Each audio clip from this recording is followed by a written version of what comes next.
You might know the story about how Sleeping Dogs cheated death, because it started as the third installment of a failing franchise from the early 2000s, True Crime, a series plagued with comparisons to Grand Theft Auto, despite the clear distinction. You don't play a murderous psychopath that's a criminal, you play a murderous psychopath that's an undercover cop. The original Streets of LA was mostly considered pretty good, and boasted 300,000 sales in the first 2 weeks. However, the sequel New York City was mostly considered and only shifted a measly 72,000 units in the first 2 weeks, and fell well below Activision's profit expectations. I mean, how's Bobby Kotick going to afford another sacrificial virgin blood altar with that kind of chicken feed? So despite United Front having virtually finished developing a third installment, True Crime Hong Kong, Activision canned it. Thankfully, the publishing rights were snapped up by Square Enix, and renamed the game to Sleeping Dogs, smugly published it in Activision's face, and labelled it a commercial failure, despite the fact it sold roughly 1.5 million copies in the first month, which for contrast is about as many copies as the first Dark Souls game sold in its first month, and that was considered a commercial success. But who cares about what some clueless shareholders think? Sleeping Dogs was a resounding critical success, garnering a substantial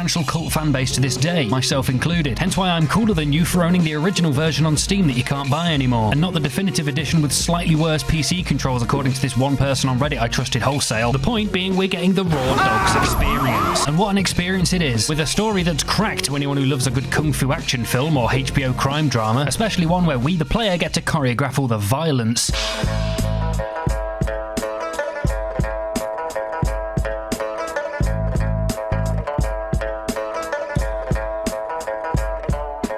This game oozes style harder than your mum oozes for me. Even the music you're hearing now is a remix of the Chinese traditional peace dance of the Yi people, rightly titled That Sleeping Dogs menu music on YouTube because of how hard it slaps. We play as Wei Shen, an undercover cop tasked with bringing down a Hong Kong triad from within known as the Sonny. Wei is one of my favourite video game protagonists because he manages to be both badass and likeable, well, until the game gives me control of him again. Mostly due to the amazing voice acting by Will Yun Lee. In fact, the voice acting's incredible across the board, even if they do pale in comparison to this guy. A man who never eats pork buns is never a whole man. The manosphere's gonna inhale pigs when they hear that. So here I am, 13 years later, adding to the pile of video retrospectives, and asking you to ignore this video's runtime and join me as we infiltrate a triad to see if Sleeping Dogs has aged like a fine wine or a pork bun. This opening shot perfectly encapsulates my main gripe with the definitive edition. They just desaturated the colours and added more fog. There we go, now it's the definitiver edition. Our story begins watching the HKPD watch a drug deal that's about to go bad, starring Wei Shen and this guy called Naz who doesn't matter till later. Problem is, a security guard wanders over, so the incredibly moist bad guy we're dealing with lashes at his face with a cleaver. Then the police show up, so it's time to run, which in gameplay terms means holding forward and hitting space every now and then to vault stuff, or climb stuff, or jump off of stuff. A control scheme that's familiar to fans of the Batman Arkham series, except unlike this flying gimp, Wei Shen is more than willing to snuff people out. So after terrifying a family and jumping through their window, Wei and Naz are caught by the police. Cut to Wei in the slammer where we meet an old friend, Jackie Ma, who Wei grew up with as a child in a place called Old Prosperity before he emigrated to the US and became a cop. Man, you look like shit. Hey, you. 15 years to do that. You know, we're not kids anymore. Whatever, man. Jackie Ma still looks good. Oh, Jackie, you remind me of someone. They also grew up with two other guys, Winston Chu and Sam Dog Eyes Lin, both of which are now red poles in the Sonny. Jackie here is just a low-level errand boy for Winston, but he thinks the triads are really cool, despite the fact Winston and Dog Eyes are on the verge of civil war. So Wei asks if there's any way he can help Winston. Hook me up when you get out. It'll just be like old times. Cut to Wei in the interrogation room where he's approached by Police Superintendent Thomas Pendrew, who's sort of like the vestigial ghost of British colonialism back to haunt Hong Kong, and Chief Inspector Raymond Mack, who is Wei's handler for the operation. You must be a very dangerous man, Wei Shen. Oh, he's gonna be. Raymond turns off the cameras and Pendrew reveals that he knows we're an undercover cop. You see, bumping into Jackie Ma was part of the plan, because he'll reintroduce us to Winston Chu, which is how we'll infiltrate the Sonny. You could say the plan is to make it with Chu. Raymond starts waffling about how dangerous the Sonny is, and Wei's all like, yeah, no mate, prompting Pendrew to mention that their previous undercover operations have failed. The sooner I'm on the street, the sooner I can start. Respectfully, sir, are you sure about him? According to the file, he has a history of extreme behavior. Yes, and an astonishing number of convictions. He obviously blames the triads for what happened to his family. That being that his sister Mimi died of a heroin overdose and his mother subsequently took her own life. Here's a cute picture of my dog to wash that down. But the extreme behavior Raymond's on about refers to the fact Wei tortured and killed the drug dealer that sold to his sister. It could turn into a vendetta. Raymond, Wei Shen is perfect for this job. We learn through Jackie that the previous cop's cover was blown, meaning the gang is distrustful of new new members, so Wei's gonna have to really prove himself. Before we meet Winston, we've got to watch Jackie rizz up his love interest, Yu Mei. But then some of Dog Eyes' guys come over and start threatening Jackie. I smell a combat tutorial. You've got your light attack combos, you've got your heavy attacks, and the heavy attack move changes based on where you place it in the light attack combo. Like this roundhouse kick I used on everyone. The best bit is they ragdoll when you're done beating their heads in. And on the final guy, you're treated to a slow-mo until more dudes bust their way in. Come the on. But where this differs from the Arkham-style combat is you can press F to grapple them and do stuff like send them into the floor, or send them over your shoulder, or smash their face into a wall, or smash them into their friend then a wall, or drag them to any object that's flashing red to get a sick environmental takedown. What did they do to you in America, man? Here we are, the Golden Koi, a restaurant owned by Winston's mother, where this guy Conroy is immediately suspicious of us, which is his whole character trait. But thankfully Jackie talks him down this time after explaining we grew up together in odd prosperity. Oh, prosperity, huh? That's Winston, Red Pole of the Water Street Boys, who remembers Wei's sister from back in the day. Wei Shen. No offense. 真係熟到爆㗎. Where's she now? She's dead.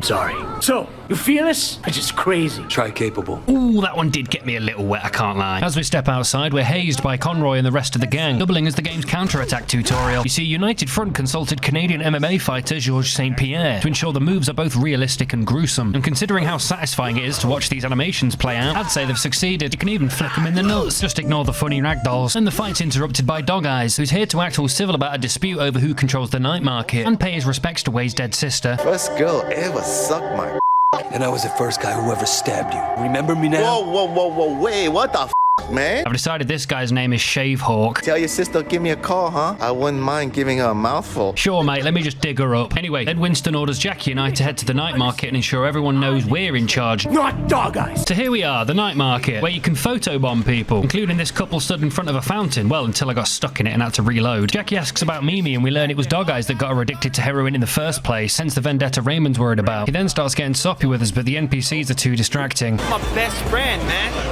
That means more than a boss, you know? The market sellers endlessly beckoning you into their shop is part of the immersion, even if they forget to say anything when you actually get there. You want movies? You want music? You want games? Come buy groceries! And there's a gameplay incentive to interact with some of the sellers because they give you drinks that let you punch harder or noodles that give you health regen. The NPCs react to you like when I smashed up this meat market and knocked over a couple patrons, so this guy rightly flipped me off.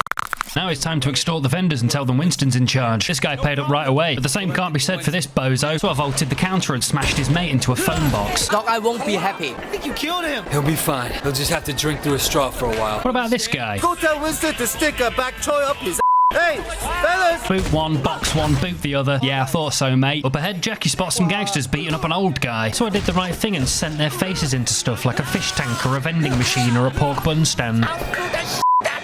Collect the protection money, pick up some threads that let you punch harder, and it's time to get back to Winston. Before we do, Conroy accosts us to tell us he didn't see nothing to be impressed about, which is a double negative, so that's our first mission done, which makes your bars go up. Cop experience and triad experience. A residual mechanic from the True Crime series that, unlike those games, doesn't have any impact on the outcome of the story. They're just separate skill trees you level up depending on the mission. You earn triad score by messing people up. The more brutal, the more points you get. However, you earn cop score by being a goody little two-shoes, which is often frustrating because you start a mission with a full cop score and lose points every time you do something like damage property or be clumsy. Sorry, Wei, we'd love to give you promotion, but the way you bumped into that railing was cringe. There's also a third experience meter called Face, which represents Wei's street cred, and as you level it up, grants him access to better vehicles and clothing, among other perks. And you earn Face by completing street races or martial arts clubs. You get the majority of it from doing favours for people like this one, where this lady wants us to run her food payment over to Mrs. Chu at the Golden Koi, but not without beating on some of Dog Eyes' men first. Wei also has a face meter that fills during combat. Do damage to fill it up and don't get hit or you'll lose some. Once full, Wei will intimidate his opponents and regenerate health, which both rewards aggressive play and makes you feel badass. He'll even throw out the occasional taunt like, Is that all you got? The designers describe this game as a violent sandbox, and that's definitely true because the difficulty isn't derived from the game, but your own personal motivation to ensure each fight flows like it would in a badass kung fu film, scanning the environment for new and creative ways to maim your opponents.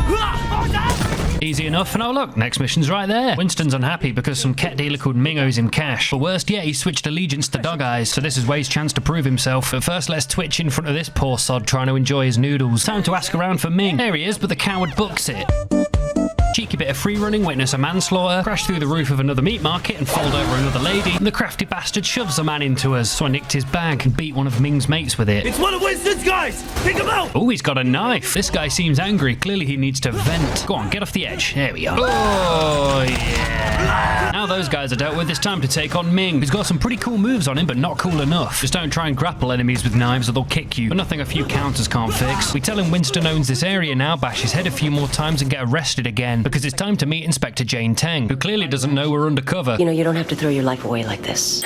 Your concern's really moving. Yeah, I appreciate that. I'm suddenly realizing I should have never dropped out of art school. Thank you for showing me the light, officer. I want to give you a chance, Shen, but you have to work with me. Then maybe I can cut you a deal. Oh good, Daddy Pendrew's here to instruct Teng to release us, so she's not happy about it. So Pendrew has to blab to her about the fact we're undercover. Maybe now we can make sure that we're helping Wei, not making his job harder than it already is, Yeah, it doesn't seem like I have much of a choice. No. Now see yourself out. Permission to speak freely. Denied. Teng plays a similar role to Raymond in that she serves as a principled force for good in the HKPD, who despises the red tape and bureaucracy of people like Pendrew and assigns Wei various police cases throughout the story. Second mission done, and we cut to Wei's apartment in North Point, where he's dreaming about all the things people have said to him, whilst sleeping in his cap. Oh, he's got a picture of his deceased family. Oh, cool. You can piss in this game. And dress up as John Just Cause. Oh god, the gnome follows me into every game now. I love that you can eavesdrop your neighbours talking about crap like how dried seahorse is supposed to make your man stay hard for 3 hours. Now we're in the open world, we can get our cars out by interacting with the world's saddest parking attendant. You know, 2 years ago, I was a stockbroker in Central. Now I press a button to get your car out. We've only got this crappy motorbike for now, and you can cycle through 3 paint jobs for each vehicle, but it doesn't remember your choice, so As far as the driving goes, it's very arcadey and floaty, but that's a good thing because you're going to be shooting a lot later. Now please enjoy the authentic ambience of Cantonese road rage. I'd beat their heads in for that if I knew what they were saying. This lady on a pedestrian bridge has a weird one for us. Do you think this shirt is too tight? That will teach you to be a pervert. Run, Gibson, run! Gibson's getting a leg to the face for theft and manslaughter. Just got to catch up to him first. Oh, a shiny. Beautiful. Those guys robbed me for $500 when there's a box with 10 grand in it right here. So after legally commandeering a vehicle and parking considerately, I forgot to shut the car door, which led to this incredible moment with an impatient driver. I want to do a landscape series. What the picture was cool about the city. Yeah, sure. So basically, this lady wants us to snap some photos for a t-shirt design that captures the essence of the city. Thankfully, Wei knows just the spot, the temple. Hey, we got a new score to beat. This will look good. Well, 2 monks on a motorbike. Yeah, I'd buy that on a t-shirt too. Sorry for the disturbance, lads. On to the next spot. Look at that. This game is gorgeous. Oh, if you hold control, you can do a wheelie and use other people's cars as a ramp. Now to take a lovely picture of the sunset. Beautiful. This guy's going to freak out when he goes back to town and everyone's wearing shirts with his face on. All in a day's work. Ooh, a shiny. These lockboxes are all over the map, and if I hadn't run into this drama queen, I wouldn't have found this one. Anyway, this lady's husband is in the hospital and she's trying to raise money for his medical bills. The only thing we have of any value is our car. You want to sell it? No, I want you to run it in the harbor. Say less. Easy bit of insurance fraud. Then I got hit by a car, stole it as revenge, and arrived in style at the next favour, where one of Winston's guys, Calvin, needs a getaway driver. Why? Let's go! Let's go! Except he refused to get in, which gave the police ample time to arrest me. Cheers, Calvin. That asshole was sleeping with my girlfriend. You can't just punch a cop. But we can ram them into pedestrians. Think about dumping that girlfriend too, all right? She's not exactly my girlfriend. You're not even dating her? Not yet, man. You gotta be optimistic, though. Son of a... What a getaway! The Hong Kong police might be the most inept police force in gaming history, and I say that as a compliment to this game because then you can get away with literal murder, which is fun. One more favour and we'll call it a day. This guy lost a street race because some other guy cheated, so we're gonna wreck his car. Turns out you can get a tyre iron from the boot of most cars. A perfect tool for undercover vandalism. What are you doing?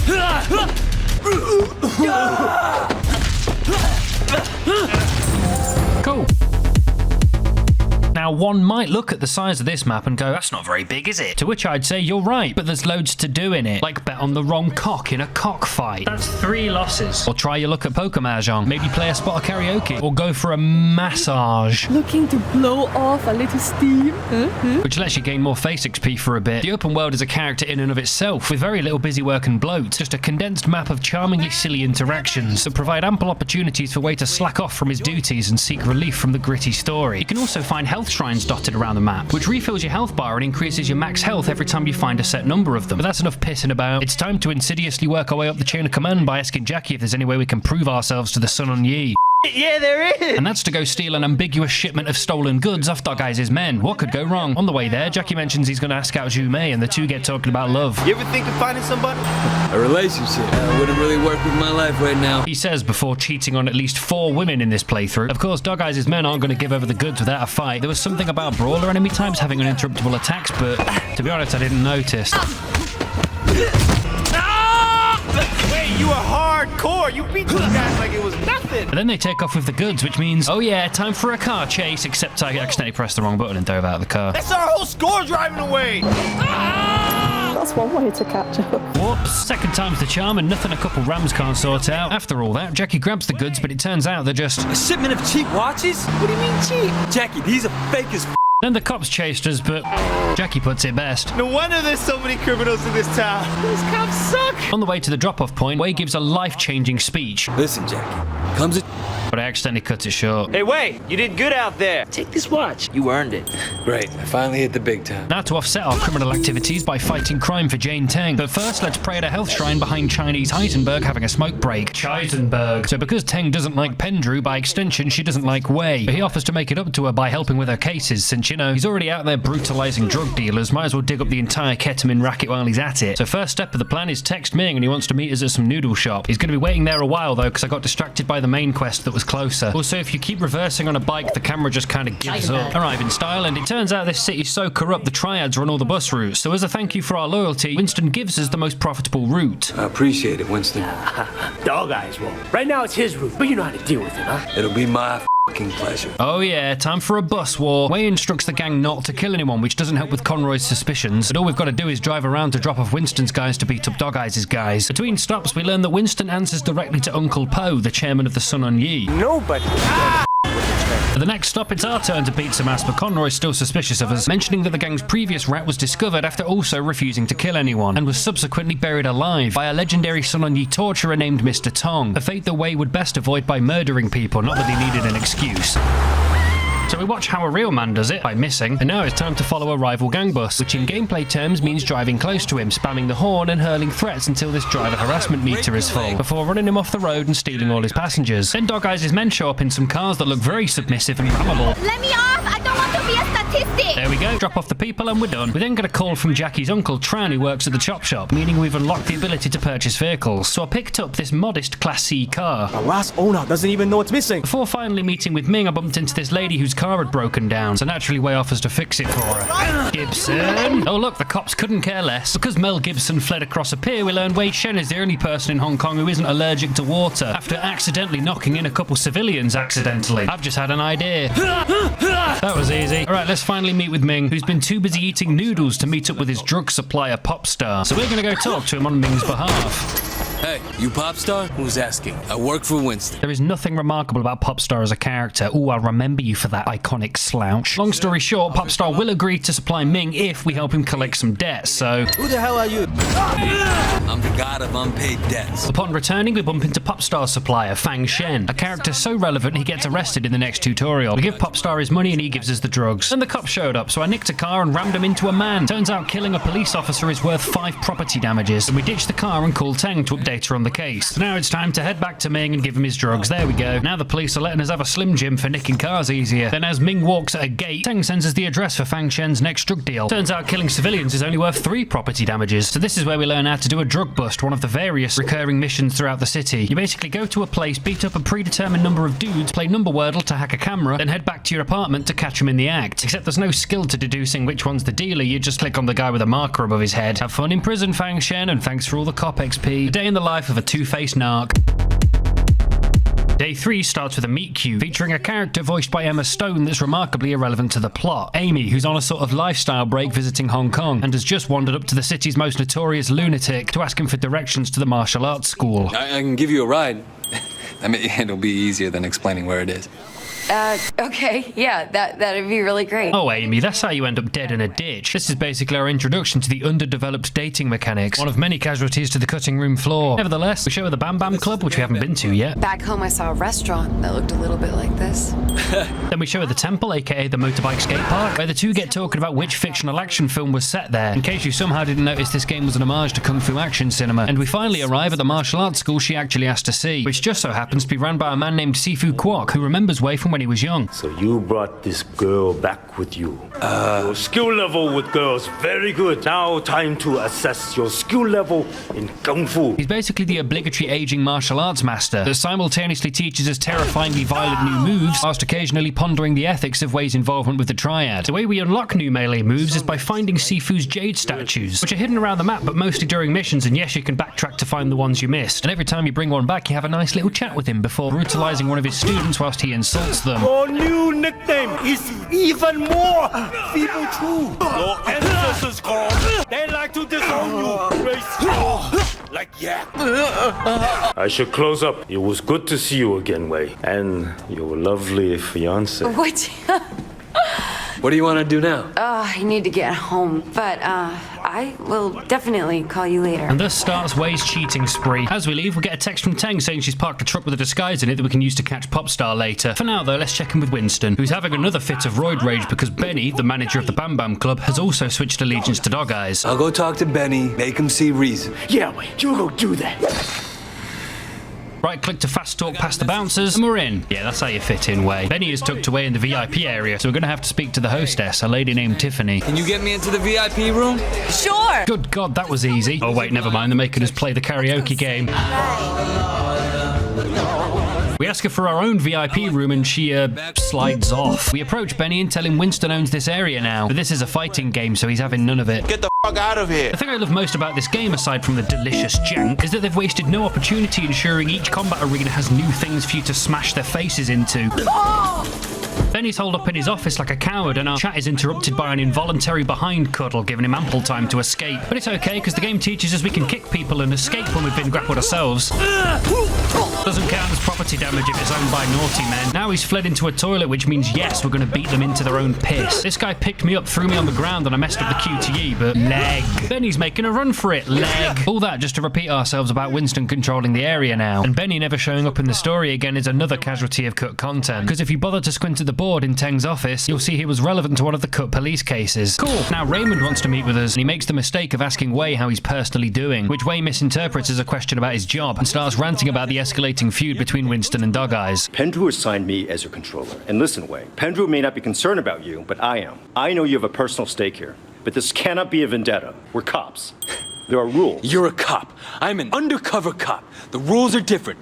And you're fucking concerned about me? You are an officer of the law, Wei. Same as me. We are not the same. You understand? We done? Yeah, we're done. The contrast in ethics between Wei and Ray here gets starker the more civilians you run down.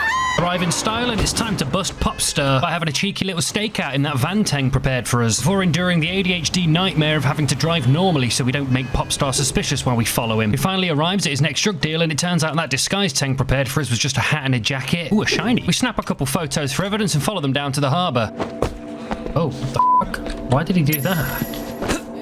Why did you do that? Whoops. If you were an undercover cop, how would you get past this guard? Would you A, push them into the water because they die instantly, B, talk your way past them, or C, pretend to be drunk, raise your own heart rate and vomit on demand? Seems a bit unnecessary. Worked though, because it's got him chundering. Wei might be the most convincing undercover cop in history. Wait, that's the plot of this game, isn't it? Just like any drug deal in movie history, this one goes bad. Really bad, because Popstar gives this guy an extra nostril in his chest. So we take a picture for evidence and phone Teng, who mentions the gang is now down to one supplier, which will create tension. So that'll help with those sleepless nights. Oh no, now the cops are on us. Ram, this cop just forgot, I guess. Here's your fucking van. You've done more to stop drugs coming into Hong Kong than half the narcotics squad combined. And now Winston wants to see us again, but he can wait because it's time for some unbelievable curry fish balls. Nobody likes a litterbug, Wei.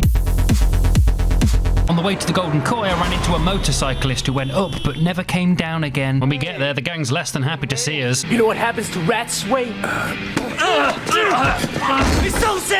You come in out of nowhere and suddenly our guys start to get arrested? He ratted out Popstar, Winston. I know he did. The funny part is, Conroy's right, but Wei has speech 100 and has just convinced Winston that Ming was trying to take over the ketamine racket with Dog Eyes, so...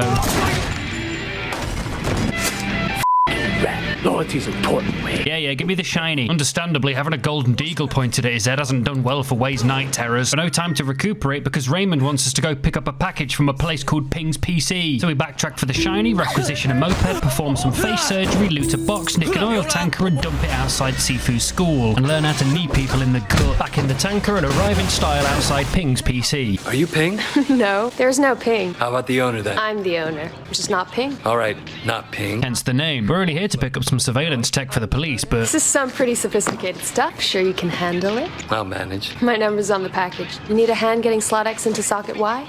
Give me a call. Which developer's wet dream is this? When I stepped outside, this lady dropped her umbrella, ran away, and I got minus 15 for killing a civilian somehow? I guess someone I beat up earlier died in hospital.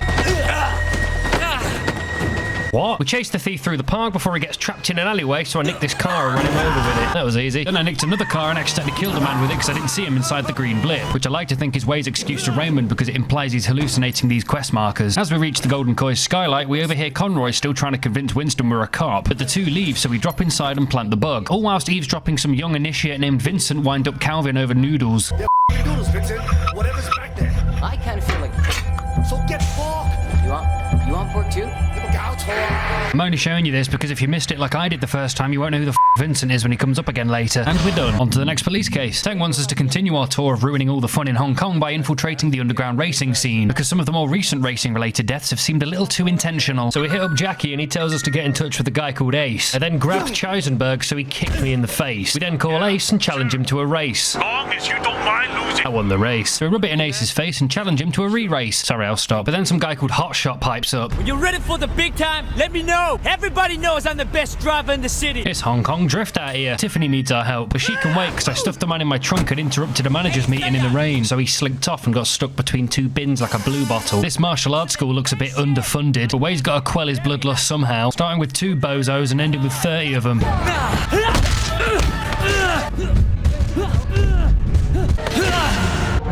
Seriously, that's the best you can do. The guy in my trunk never saw the light of day again. Alright, let's go help Tiffany. Thankfully, she doesn't want another round of karaoke. She wants help disposing of this gun that used to belong to some guy called Charlie Pang who's affiliated with Dog Eyes. So we call Raymond to fill him in and he asks to meet us. But after we arrive in style, it turns out we're meeting with Pendrew instead, who asks for the gun and says, I'm sure you've noticed that guns are something of a rarity in Hong Kong. Ha! Maybe up until now, but you'll see. What better premise for a gun tutorial is there than to help Pendrew stage a shootout? We can use left control to take cover, peek out and shoot things, waste ammo blind firing, and most importantly, make the red water come out. We can even vault over cover to activate bullet time. But then the game took away control and Wei thought he'd get some cardio in. He would have tried to get away, but Charlie shot the driver? Disabled the car. Alright, yeah, okay. We then give him back the gun and he shoots the corpse to frame Charlie Pang for murder. What are you doing? It's for the greater good, Wei. You understand? I don't think I do, sir. Wei, I know who you are. You're just like me. You do what must be done. I suppose you're not wrong, actually. I did just shoot him myself 3 seconds ago. Now you're getting the idea for the kind of lengths Pendrew will go to bring down the triad. It wasn't just a British accent, he's a right shady bastard. After all that talk of murder, Wei fancies another massage. You know what they say about coming with the customer. Then arrive in style at the next mission. Looks like the civil war in the Sun and Yi is escalating because some of Dog Eyes' men just shot up the Golden Koi. And Winston wants revenge because 2 of his guys were killed, but Mrs. Chu is alright. So he suggests we burn down a drug sweatshop run by a man named Siwa that makes a lot of money for Dog Eyes. But Wei talks him down from killing Siwa, suggesting we instead keep him working for us and give Uncle Po a bigger cut of the money than he's already getting to avoid pissing him off. Bring him alive. Time to kidnap Siwa, I guess. On the way there, Conroy mentions we're short of guns, so we're gonna have to take one off the enemy. Wei tries talking them out of using lethal force to make capturing Siwa easier, but they're not having it. You better have some bodies on you before the night is over. I want to see proof that you're not a cop. Look at how patiently they waited whilst I prayed at a health shrine. These are real bros right here. So here we are, Siwa's warehouse, where Wei instructs the others to go around the back and wait for his signal to attack. Meanwhile, we just help ourselves to the front door and commit horrific acts of violence on anyone we come across, up to and including throwing people into a f***ing furnace. Sleeping dogs, more like hot dogs. This guy's got a gun, but thankfully he let the knife-wielding maniac close the distance, so... my gun now. Time for some badass gun foo. That was janky. Thank God there's explosives next to the enemies, because the gun fu in this game takes a minute to master. But in my defense, Wei only becomes John Wick when he's disarming someone or sliding his arse across a table. We find Siwa cowering in the office, but he books it. You're not taking me alive! Catching him isn't the hard bit, it's stopping him from getting shot by everyone else. But after exercising a little caution, second time's the charm. When we get outside, the police are here, but the factory explodes and Siwa gets away again. So it's time for a bike chase where we hijack the car like a terrifying superhuman. Are you f***ing fucking done? Siwa starts yapping about how we're in deep now because his profits go to Big Smile Lee, another Sonny redpole who we've just dragged into this civil war. Arrive in style and Winston sends Siwa off to work before paying us. I get the feeling things are looking up for the Water Street boys. But not only that, Conroy's coming round to us now we've murdered a bunch of people. I'm sorry, I was wrong about you. You show your true colors tonight, brother. Cool. Decided to mix things up with a taxi to the next police case, where we've got to take this van in uniform and plant a bug under Hotshot's race car, then tail him again without raising the suspicion level before parking right next to him in the middle of traffic, where we see him pick up Naz, who you won't remember from getting arrested in the intro, who's a slippery little rat, by the way, because we learn he's a drug smuggler for the 18K, the main rival triad to the Sonny. But not only that, he's an incredibly unreliable informant for the HKPD who knows Wei is an undercover cop. But not only that, Hotshot is planning to race that ace guy and kill him before he reaches the finish line. So we call Tang and fill her in. Do everything you can to keep my cover intact.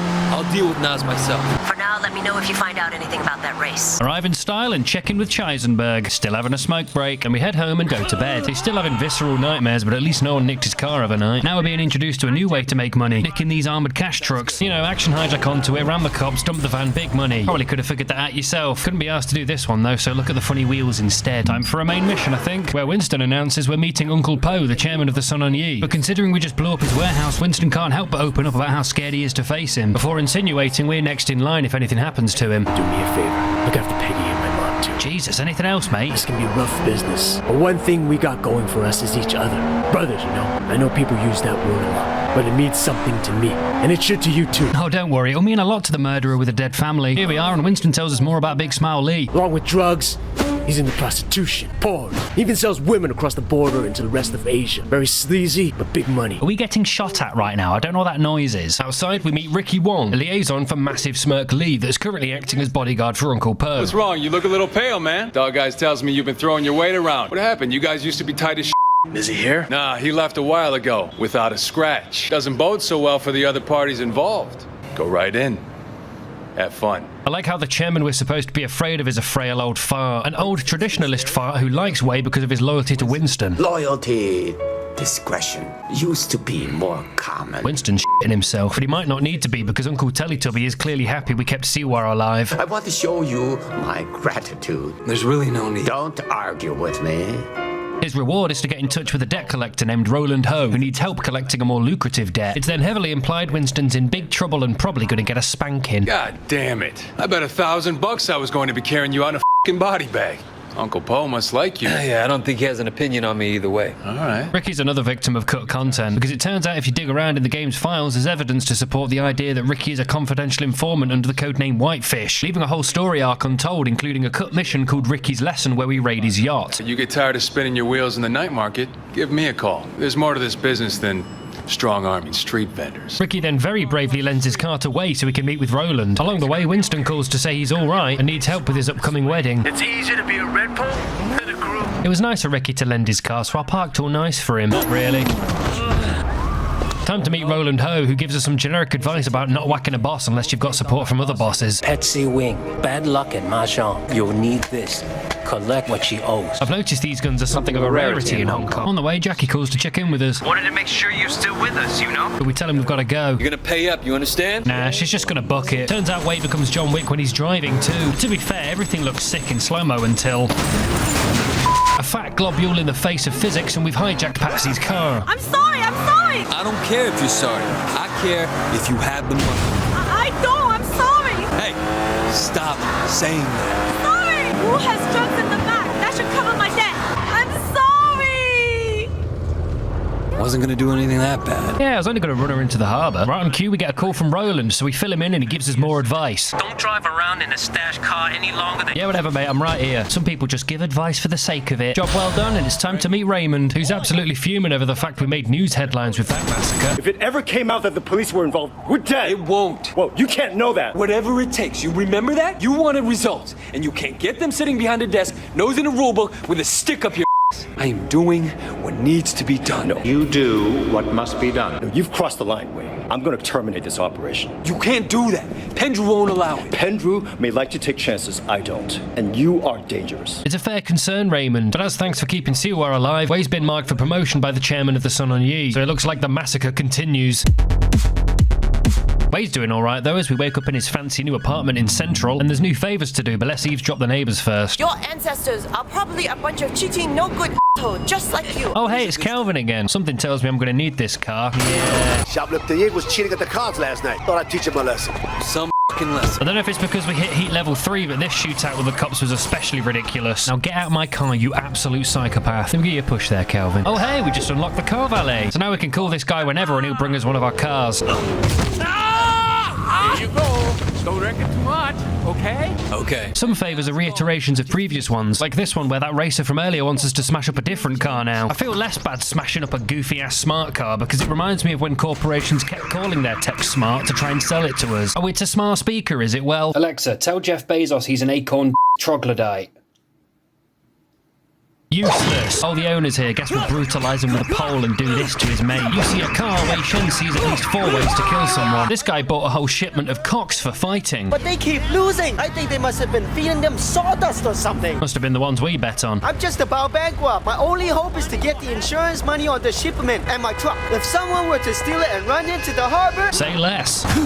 I'm getting deja vu. One last favour and we'll move on. This guy lost his truck in a bet and wants it back. So we take this cool bike and perform an action hijack to steal it back. Then the police chased me, but there's a clause in Hong Kong law that says you can't pursue someone who drops off a small ledge, so didn't let me arrive in style. Give me a call if you need something. Go on then, I'll take that motorbike off you because it was quick. Arrive in style and we get to meet Mrs. Chu now. I just want to say I find it really attractive the way she barks orders at people. She asks Wei to act as chauffeur for Peggy, Winston's fiancée, whilst she prepares for the wedding. Wei agrees and she's like, well go on then. Just a couple of girlies out shopping. And honestly, these moments of downtime serve as a much needed breather from the chaos of combat to present Wei as a relatable and likeable human as opposed to the ruthless undercover murderer we know him as. On the way to the wedding shop, Peggy and Wei get talking about all sorts, including whether or not Wei is in a relationship, but he says the same thing he said to Jackie, no, and it wouldn't work with his life right now. If you're hard all the time, one day you'll forget how to decide. That's a great Viagra tagline for toxic men. Now she's getting soppy with us, yapping about how Wei's family now and how she's going to find someone for him after the wedding, before segueing onto the mother-in-law from hell. So Peggy recalls the time Winston wasn't paying her enough attention, so Mrs. Chu gave him a right telling off in front of the whole gang. I thought she might use that cleaver on him. Ever since then, Winston's been an absolute doll. Meanwhile, I'm locked in because if I crash, it lowers Peggy's mood. My mother never liked my girlfriends. You know, I used to have a thing for blondes too. That drove her crazy. Bad enough if I went out with a Chinese-American girl, but whiter? Well, it's good to know she was loyal to her people. No, she's loyal to her prejudices more like. That too?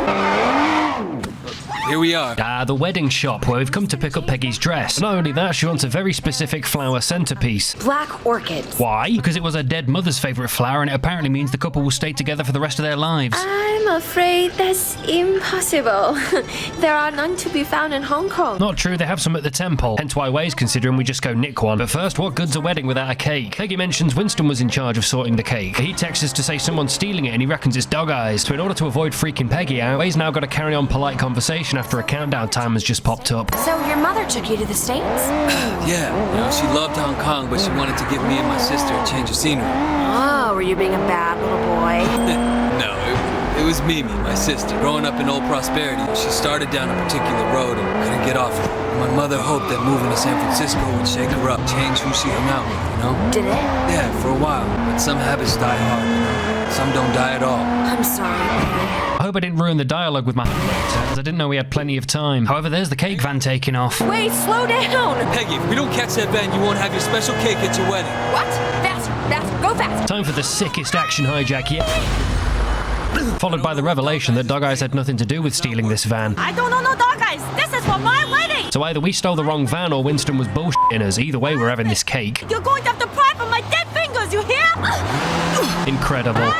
So we deliver the van and we're done. Except no, we're not, because Peggy won't stop going on about that black orchid. We're going to the temple, aren't we?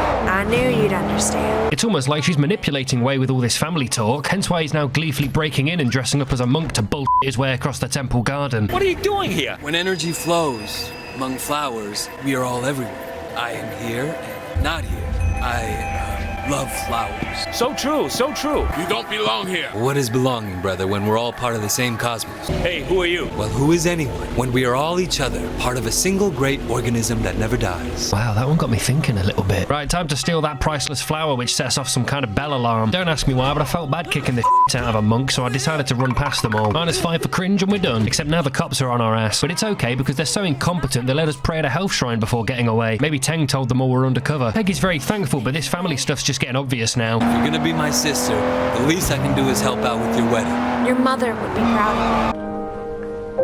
Your mother would be proud. Sometimes I wonder. Let's just hope she only sees the bit where you're nice to women and not all the brutal murders. It's so nice to find someone you can really rely on. I can see why Winston likes you. Because we kill people for him. Well, that's that done. No better way to send off this day than buy a bed off a woman who's walking away from us. Guess we're starting the day with a race, so we arrive in style and smash the f***ers with a Class C car thanks to the power of skidding forward. We're going to need a boat for the next favour. Here's one. Look at the funny hands. Now the police are on us, so I nicked one of their boats and sailed all the way to this fishing rig just to throw some drunks overboard. What's going on in here then? Worst part is there was another rare gun over there I could have used. Oh well. Then I nicked a car, arrived in style, and I you not rolled on the floor till morning. Wei doesn't need a good night's sleep, he needs a suit for the wedding. Here we are, and the whole cast is here. You both must be very happy. Yes. The best day of your life. So they say. You know what? They're right. Oh look, Pose here. It's nice to see someone who wants to be a good family man. Not enough of that nowadays. Right, we get it, old timer. You look absolutely lovely, my dear. Thank you. Almost as lovely as your mother-in-law. Winston asks us to grab a case of the chairman's favourite wine from his car. And as we get there, we hear screams coming from inside the wedding venue. So we find Jackie before realising the front door's been locked from the inside. But it's alright because the camera pans to another entrance. I don't think the guests want to be treated like that, unless this is some themed mobster wedding. If that's what Winston wants on his special day, then who am I to say no? After turning this guy into seer, Wei hears screams from the other room. And it's a good job we get slow-mo after disarming people, because I think Winston forgot to tip the staff. Winston! Wait. Get Peggy out of here. Yeah, it's a bit late for that, mate. Turns out the Black Orchid was right. They did technically stay together for the rest of their lives. Winston. Winston. Peggy. No time to mourn, because we got to watch Uncle Poe take a shot to the chest from some dickhead called Johnny Ratface before gunning down the rest of the venue staff with this SMG and finding Poe on the ground outside. We gotta get you out of here. But first, we've got to strafe like a lunatic and fight across the street before the old man croaks, and regroup with the gang and rush him to the hospital. My uncle, he's hurt. We need a doctor, now! What is this? If anything happens to him, I'm holding Hello, you personally police? responsible. Oh, thank God. I'll be clear. Well, that one was a doozy. Time for another meeting with Raymond. It was a massacre, Raymond. A massacre. Winston was a red pole, sure, but his wife, they f***ing gunned down his wife on her wedding day. We knew you would become personally attached, Wei. It's inevitable in an operation like this. It's war now. No, it's not. You're a cop. Your job is to enforce the law. You can't remember that? I'll pull you out right now. Pull me out? Your job was to get close to Winston. Now, that's not much of a strategy anymore. Get close to... Open your eyes, Raymond. I am Winston now. With him gone, I'll be taking his place. You want the chairman? I report to him now. You want the red poles? I'm one of them. That's what worries me, Wei. You're one of them. Great line, great delivery, pork bun out of 10. I think Ray's just annoyed that Wei generates more redacted paperwork than an island full of nonces. We done? Yeah, we're done. Poor Wei's night terrors are getting worse. He can't even unwind with a spot of TV because it's just more crime on there. Suppose we'll unwind with some tea, littering and vehicular manslaughter instead. Now this Water Street boy Duke needs a ride out of 18k territory, hence the recycled gunman after us. That's a couple dead, but as soon as we leave their territory denoted by the red splodge on the minimap, they lose pursuit. Wait, what the f*** are you doing? Thanks, Wei. If you wait around long enough, the paramedics show up. This guy wants us to lure the police to some other guy as revenge for hitting on his girlfriend. Not sure how that solves your problem, but sure. Just gotta get the cops after us. Then lure them to these idiots and get out of there. Sound. Just don't let the bus hit you on the way out.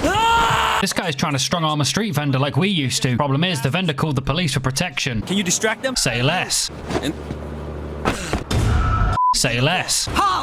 No. Now the cops are on us, we've got to do some parkour through a fighting ring before jumping off a balcony inches away from being arrested. That was close. That guy from an earlier favour got cheated in a race again. So you know what that means. Hey, boys, this is the f***er who's... Don't care. I started beating ass long before they ran out of threatening dialogue. You an idiot? I hope you learn from this. Now Wei can finally unwind. Day 8 starts with a horrible accident, Typical. followed by the theft of a limo and the best arriving style yet.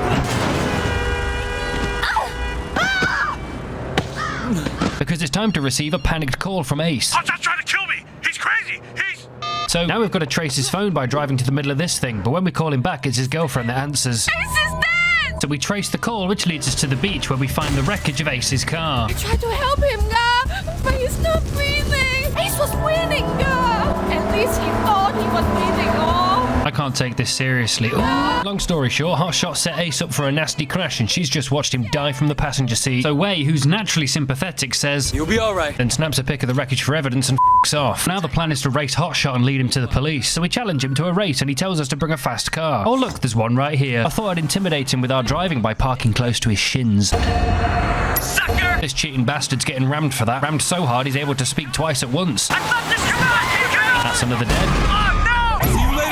Once we escape the cops, 10 calls to tell us Hotshot's a gobby little shite who's been arrested for murder. Case closed. Time to check in with poor Mrs. Chu. I know it's no consolation, but I gotta look at one of the gunmen from the wedding. Now, I will find him, and I'll make him tell me who's responsible. She says no. Once you find him, bring him to me. Oh, she's offering food to her dead son. That's sad. Wei then calls Ricky to ask for Johnny Ratface's number. Man, stay away from that lunatic. You give him a job, you're gonna have to steam clean your conscience when he's done. You know what I mean? Yeah, I know all about him. He's my man. I guess you know what you're doing. That being, we're gonna trace his phone and kidnap him so Mrs. Chu can get revenge. Got you, f***er. Here's Johnny trying to sell his girlfriend off for prostitution money. Starting to think these guys aren't very nice. What do you think this is? Stupid Not that Wei needed a reason to assault everyone and crush this guy to death under an engine, but at least they kinda deserve it. I punched this guy so hard his knife got stuck in the wall and he couldn't get up. I'm having that. This guy actually shot at the knife-wielding maniac, but Wei doesn't care about a couple gunshot wounds. I turned this guy into a clay pigeon. Cheeky takedown while his friend just does nothing and watches. Get up and then do a takedown on him as well. Now Johnny the face is taken off. But remember, way scarier than the T-1000, so nothing a bit of car surfing can't fix. Who are you? What do you want? A friend of mine wants to serve you some noodles. Johnny the rat face. Meet Mrs. Chu. Winston's mother. Who's now going to very sexily use her culinary skills to find out who was behind the wedding massacre. Wait! Don't leave me here! She's f***ing crazy! I'll tell you anything you want to know! Just please, don't! God, I want her to do that to me. I think Wei fancies a massage after that. I'm having trouble standing up straight. Time to check in with what's left of the gang, and yep, they're at each other's throats. Jackie and Conroy think it was the 18K behind the wedding massacre, but Wei's not convinced. But whilst they ponder the motives of their various enemies, some guy called Ponytail walks in, who's here on behalf of Big Smile Lee. He has decided that for the time being, you may continue your operations in this area. But the percentage previously paid to Winston will now go to Mr. Lee. That's an interesting proposition, but I have a counteroffer from Mr. Lee. You tell Mr. Lee that his people stay the f*** out of our territory, and in return, we'll let him live. I don't think you'll find that offer to his liking. I think you'll find that I don't give a f***. You'll regret this. You might be right, because now we've got to gun our way out of the Bam Bam Club. Starting with this hostage situation I didn't have to defuse because they both got shot by the guys behind them. So after vaulting the balcony and doming everyone with Winston's golden deagle, we rush outside to see Lee's boys slaughtering everyone. A light spot of janky gun fu, and now we're chasing after Ponytail. Lee sent an absolute army after us, and I died here a lot because they kept destroying the car. Until I figured out shooting the tyres is the best strategy, because it's guaranteed to make the car and all of its occupants explode. And with the comical amount of dudes they send after you, Wei Shen might have actually dented Hong Kong's population tonight. Ponytail then rams us into a spin during a cutscene before busting out of his car and unloading rounds into the wreckage, but thankfully misses every shot and takes off on foot. No way you get away clean, Ponytail! Unless you get distracted by a health shrine and forget where he went. Second time's the charm, and we chase him through a car park and someone's flat until he ambushes us in a cutscene, triggering the funniest boss fight in the game. Because although there's certain moves that they can avoid, hey look, he can grab me and give me a taste of my own medicine. Once you figure out which moves he can't avoid, you can just spam those, like this leg sweep and light attack combo.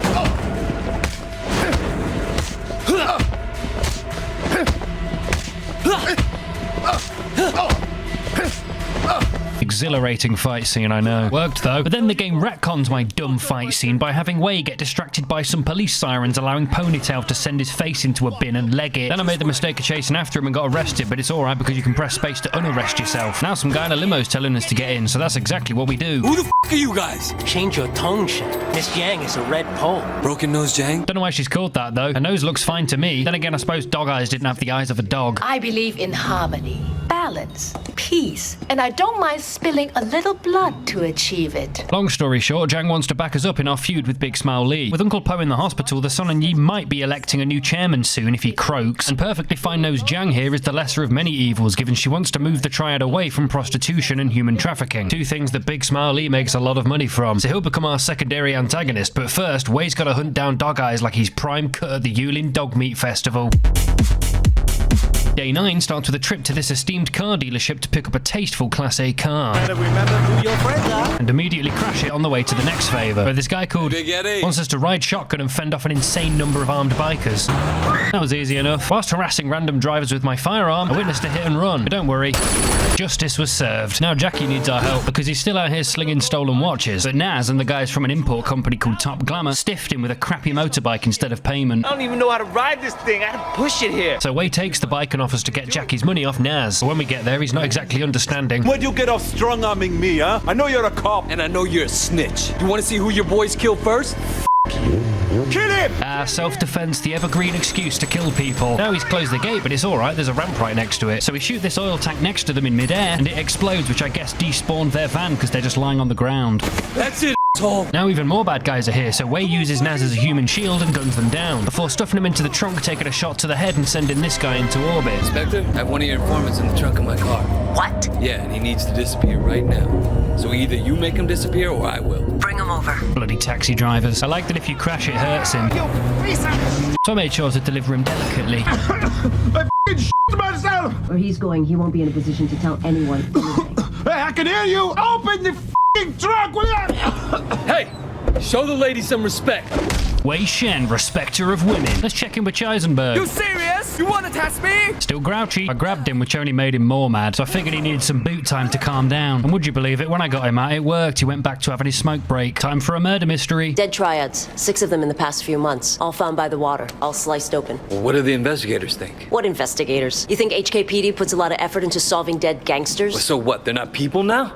This is why I'm coming to you. So we can use our ethically compromised detective skills to deduce the link between these murders. And Wei, uniform officers on the scene say at least one of them is from your crew. What?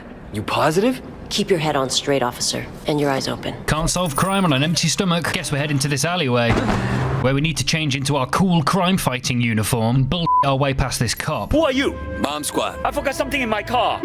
That was easy. Now it's time to snap a few pics for the bank and examine the bodies. Vincent?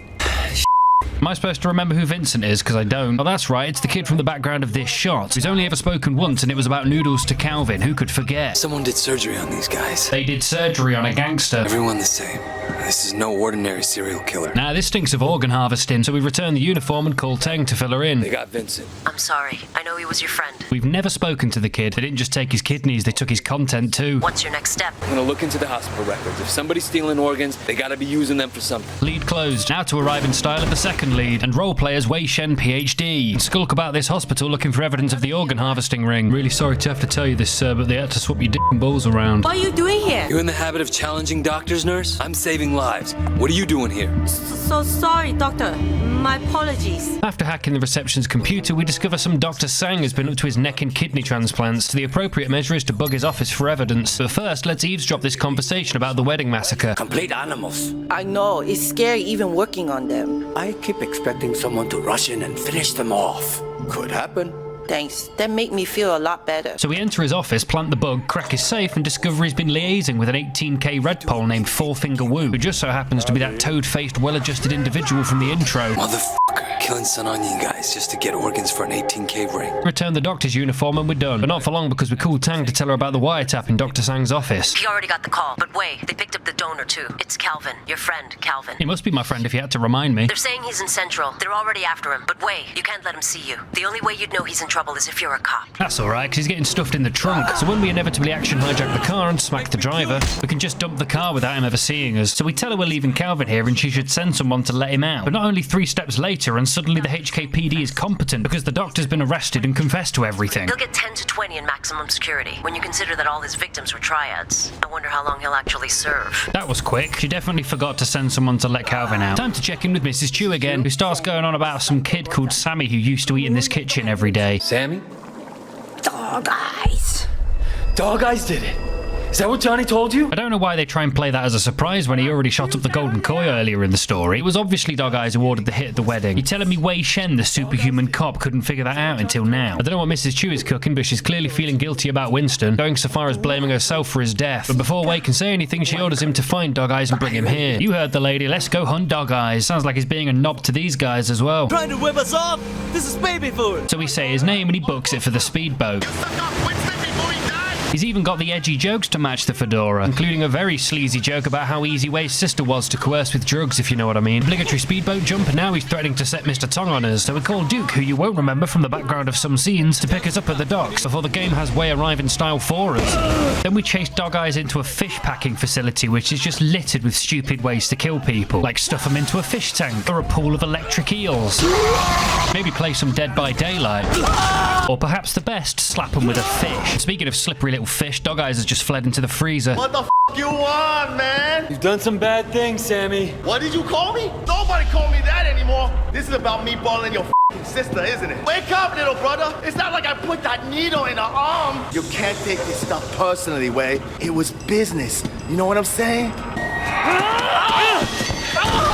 Not to me, it wasn't. Look, if you don't like it, you take it up with Big Smiley. He's the one who needs the I was doing my job. Oh, man. Is this what this is all about? Yeah.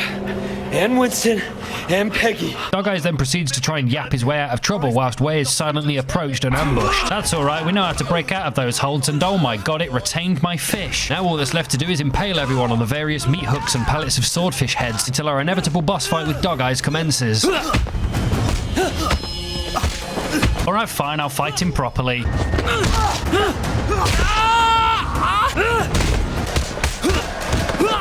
Listen, you're gonna regret this. Shut up. And here's Duke ready to pick us up, so we stuff Dog Eyes in the trunk and give him a couple extra you punches for the road. What's going on? We're bringing him to Mrs. Chu. We could take care of this ourselves. Believe me, I'm tempted. But you and me handle this and it'll happen fast. This son of a deserves the worst we can give him. You're the boss, Wei. But not before we cause another 60-car pileup. Sit down and shut the up. Jesus, I haven't been here in years. In comes Mrs. Chu wielding a bowl of noodles she made especially for him. It's cool, Mrs. Chu. I already ate. She force feeds it to him anyway. She then retrieves her trusty meat cleaver, throws Dog Eyes on the floor, and reveals Johnny the rat face was in the soup he just ate from, hence the meat carcass foreshadowing. Wait, if you have a problem with me, then let's sort it out ourselves, okay? We don't need to bring her into this. Sorry. It's nothing personal. Just business. Oh God. I'm sorry, please. Stop. God, I want her to do that to me. Now Wei's hearing voices before he goes to sleep, so he must be going really wappy. But no time to rest because Wei receives a text off Uncle Poe's advisor, a man named Pockmark, asking him to come visit Poe in the hospital. But they can wait because after watching Dog Eyes get turned into soup, Wei wants to get laid. Amanda, it's Wei. You doing anything later? Today's the day we start our cheating spree. I wonder if Emma Stone will be impressed by my new car. I think I'm getting better at gangster now. But on the way there, I found a yellow blip on the minimap. A world encounter with Calvin, who needs help retrieving the gang's minibus payments off this 18k guy. But Wei doesn't have time for this, so if you just get in the car before he takes off, you can kick him out and then boot him in the face. Man's got places to be. Back in the whip and arrive in style at the date. Wei! Amanda's frustrated because the park's closed and she wanted to take some pictures for a blog that also contains the location of all those health shrines. Naturally, she wants a picture taking now. So like a true gentleman, I made sure to get a good shot of her whole outfit. Yeah, I have to say, that dress looks really good on you. Wei then bribes the guard to let us inside, meaning it's time to snap more photos. The first two pictures I took pretty seriously, but the third one... That's great. Thanks. You're a pretty good photographer. So, was this like a date? Sounds good to me. And what do you think? Definitely. I mean, yeah, that sounds great. Then some copyrighted music plays and it's heavily implied they bang in the car. What a romantic date. It's a shame that romance only lasted 30 seconds, because I learned that all the women you can date in this game have unlocks attached to them, so... Tiffany, it's Wei. Oh, hi. You want to sing karaoke? Not really, but we're gonna have to, so... Hey, Tiffany. Oh, you're here. There's no escaping karaoke here, is there? No, I see what you're doing there. You want to sing first? Sure, but I'm giving it my own vibrato flair. 75% okay, but Tiffany's clapping like a giddy seal, so cue the music and heavily imply they bang whilst we pan to an ad for some face wash. Now we can see where Jade statues are on the map. That's the best one yet. I swear to God, the game then saw I was on a cheating spree and said, F it, let's get Not Ping to call him, because I didn't call her. Hey, Wei, wanna get together later?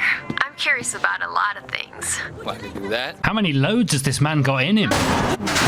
There you are. Yeah, I'm back. Yeah, I thought I'd see if I could talk you into teaching me a few things. Okay, let's go. Nothing turns me on more than hacking a camera. But we got to bullshit the cop first, so we tell him we saw a drug deal around the corner and he buys it. The cops in this town are kind of dumb. When I feel restless, I come out here and hotwire a camera, just for fun. Hotwire? Why not just hack it? I don't have the software to do that.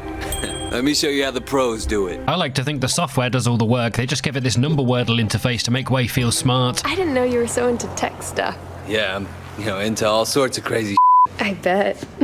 Yeah, my Wei gets hard when he runs people over, so that'll make for some interesting roleplay. I still don't know your name. What do you mean? Look at my address book. You're still just not pinged to me.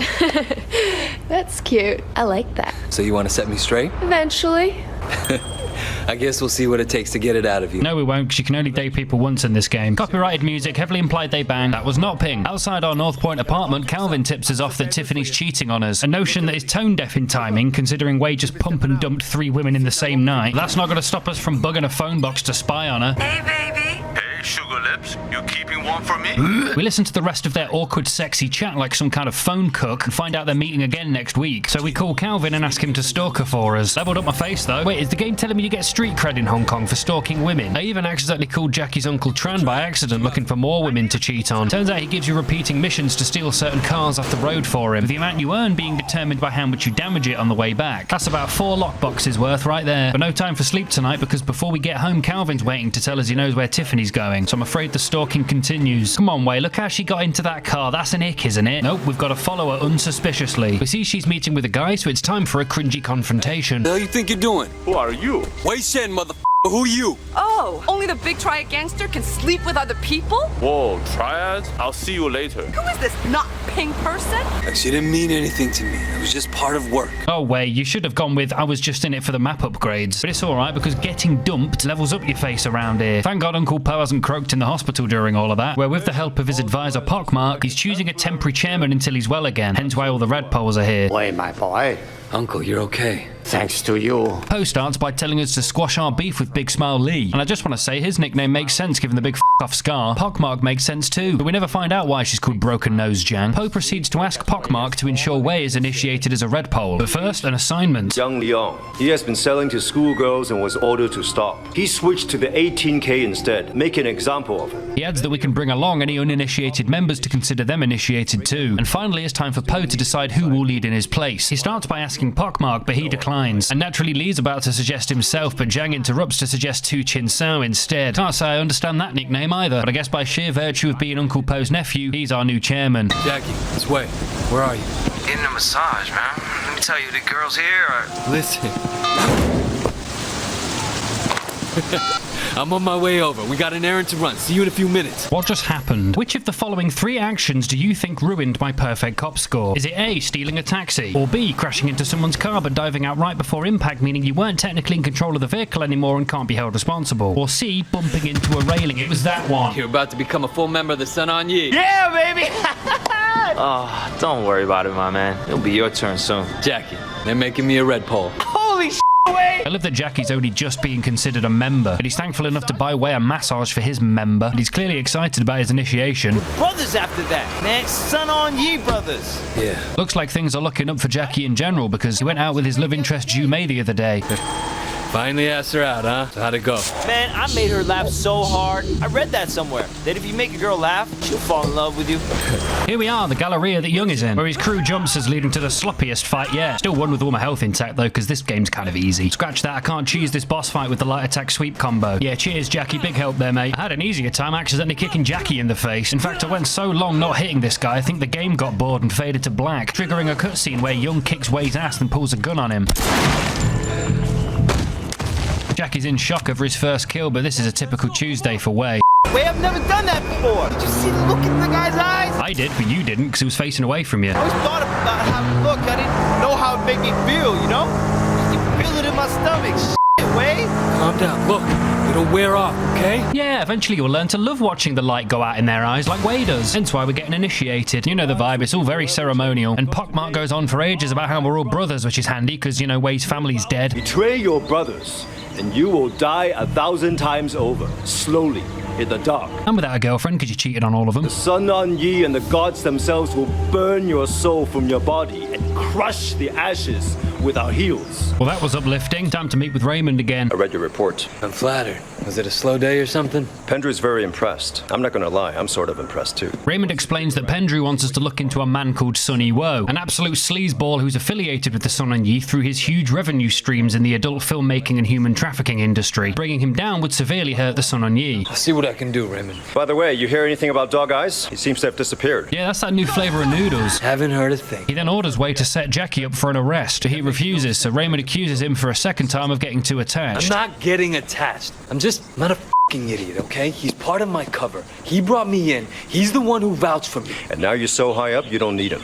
He's outlived his usefulness, so we're bringing him in. I'm taking this up with Pendrew. This came from Pendrew. Taking him in accomplishes nothing, and it makes my job harder. I'm not doing it. You don't have a choice, all right? It's a direct order. Well, that's an order you can shove directly up your ass, Raymond. It's clear these arguments with Raymond are getting to him, hence more sleep terrors and reiteration of the line, "That's what worries me, Wei. You're one of them." Further highlights the ambiguity of Wei's intentions, because he says he ain't getting attached, but he definitely is. But for now, let's christen our new boathouse in Aberdeen by having a piss, because it only gets worse from here. Today we're spending more quality time with our boy Jackie, who has a plan to steal some jewellery off the 18K. Along the way, he says he hasn't been sleeping good since he killed Young, and he's having second thoughts about being involved with the Triad at all, considering things are going well between him and Zhu Mei. Maybe when we're done this job, I'll give her one of the pieces. That's great, Jackie. You know, she'll love it. She'll also love all that extra cardio he's getting in. Anyway, we wait till it gets darker and change into some disguises, and the plan is to find a power tool to cut open the vans that contain the jewels. But first, we've got to bullshit our way past some cops. What are you doing here? Garbage collection. Stop and identify yourself. Maintenance. Some kind of gas leak over here. I would say I'm getting sick of bullshitting people, but I think Wei is too. If you don't shut the hell up, I'll have to slit your f***ing throat. We picked the lock, and there it is, the best melee weapon in the game. Why? Well, because you can perform an uninterruptible jump heavy attack combo, and it has infinite durability. We cut open the van, but the jewels aren't here. That's alright, because there's another garage full of 18K to slice up over here. Sorry, Jackie. We cut open this second van and the jewels aren't in that one either, but then the game fades to black and makes out they were there. But as Jackie jumps in to grab them, some 18K guys jack the van. An action hijack and a one-liner later. Eat some asphalt. And it turns out we're rescuing them from Jackie. How you like that, huh? And I spawned on top of the van, dropped down and accidentally set myself on fire. Time for some bromance dialogue. I should be doing a better job getting you back. It's not your fault, Wei. I'm, thinking about a lot of things. Rethinking them, maybe. Not our friendship. Bad things that have happened, they're my responsibility. I know that. Wei might not need to feel protective over Jackie, because as we drop him off, those bastards at the HKPD arrest him after all. Where are the others? Just me, boys. Just me. Pendrew, you piece of shit. Now Ricky wants to meet us at the K-Bar in Soho. But he can wait because we've got new favours to do. Like this one for this guy, who needs a ride out of 18K territory. But fun fact, if you never actually let him in the car, then the 18K don't spawn, meaning you can lure him all the way outside of their territory first, before the game gets bored and spawns them anyway. So by the time we let him in the car, we're already outside their territory. After all that, are you joking? Right, fine, I'll do it the normal way. Thanks again. I'm not happy about it. Before meeting with Ricky, I found a woman tied up in the trunk of this car. You're not Frank. Where's Frank? Are you okay? Were you kidnapped? No, I wasn't kidnapped. Frank's my husband. Creep. Mind your own business next time. Getting to the point where mature adults can enjoy themselves in public. Frank? Frank! Alright then, here we are, the K-Bar. Where Ricky's a no-show because he calls instead to tell us the 18K are attacking the hospital and trying to kill Uncle Po. Where the f*** is Uncle Po? I don't know! Wow, that nurse's worst fear that we eavesdropped at the hospital became true. That's some good foreshadowing. Where the f*** is Uncle Po? He's over there! Oh yeah, time for some takedowns whilst this guy's all like, I'm gonna shoot your face off. You gonna shoot my face off? For some reason, I just didn't see that happening. Wait, if Wei can talk during slow-mo, does that mean he said that really fast? Might have shot the hostage a little, but she'll be alright. Once we finally reach the elevator, it goes wrong because of a power cut, leading to an atmospheric firefight with flashlights bouncing around the place. This guy made a funny noise when he died. As we enter Uncle Po's room, we bump into Ricky, who explains we need to turn on the hospital's backup power because Uncle Po is on life support. So that means we've got to rip and tear with this SMG, play some number wordle, extinguish these guys, nick this guy's shotgun, send guys flying backwards with it, and Uncle Po will be alright. Where was our backup?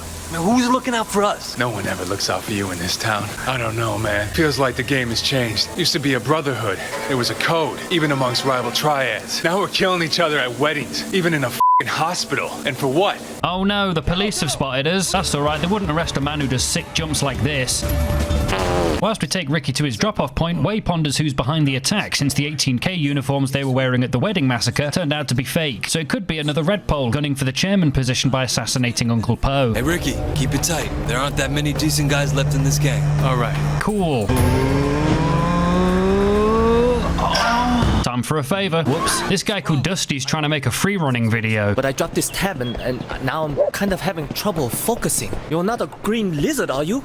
No. I don't think I should be running. I mean, but if I don't post this thing, the goblins are going to get me. I know what'll freak him out.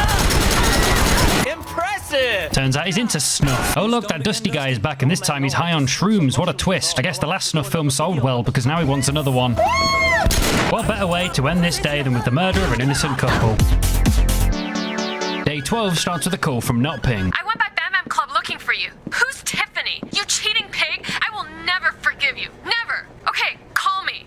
You can't. Followed by a text from Ricky offering us a celebrity gig for that Sonny Woe fella we've got to take down. One dip in the sewer and a pork bun later, and I nick one of those vans, but then got it stuck. I need a car. Nobody was coming back. Why not spot a car surfing before we arrive in style? Time to meet Sonny Woe, who has a questionable view on women. You sure you don't want to her a little before you start? I'm sure it'd be fun and all, but that's not why I'm here, dude. You don't know what you're missing. This baby will you in a way your wife never could. The reason we're here is because Sonny needs someone to show his guest around Hong Kong. This American producer named King, who's here to produce Vivian Liu's next big hit. Yeah, it's gonna be hot, man. Who's Vivian Liu? A singer and upcoming celebrity in Hong Kong that also happens to be Ricky's girlfriend. Wei here's the real deal. A bona fide tried killer from the streets. Cleavers, guns, castrations, whatever you want. Don't forget snuff films. You want to pick up some girls? Get nasty? Done. Yeah, I mean, actually, that sounds alright. It was real nice to meet you, Sonny. Let's hit the streets. Let's do it. Yeah, let's go have fun whilst Ricky has to listen to Sonny pitch his girlfriend in a porno. We figure the K-bar's the best place to go, so on the way there we get chatting with King. Are you producing for Sonny? Yeah, just this one time. Man, that guy's a piece of work. He's a f***ing clown, you ask me. Good to know we're on the same page. I love that the cars stay busted in the cutscenes. And don't tell me you and me are gonna sing to each other. I've got to play more karaoke, haven't I? Time to bother all the women. Hey there, what's your name? Katushka. And convince them all to go cringe at me in the VIP room. So you're from Russia? Yes.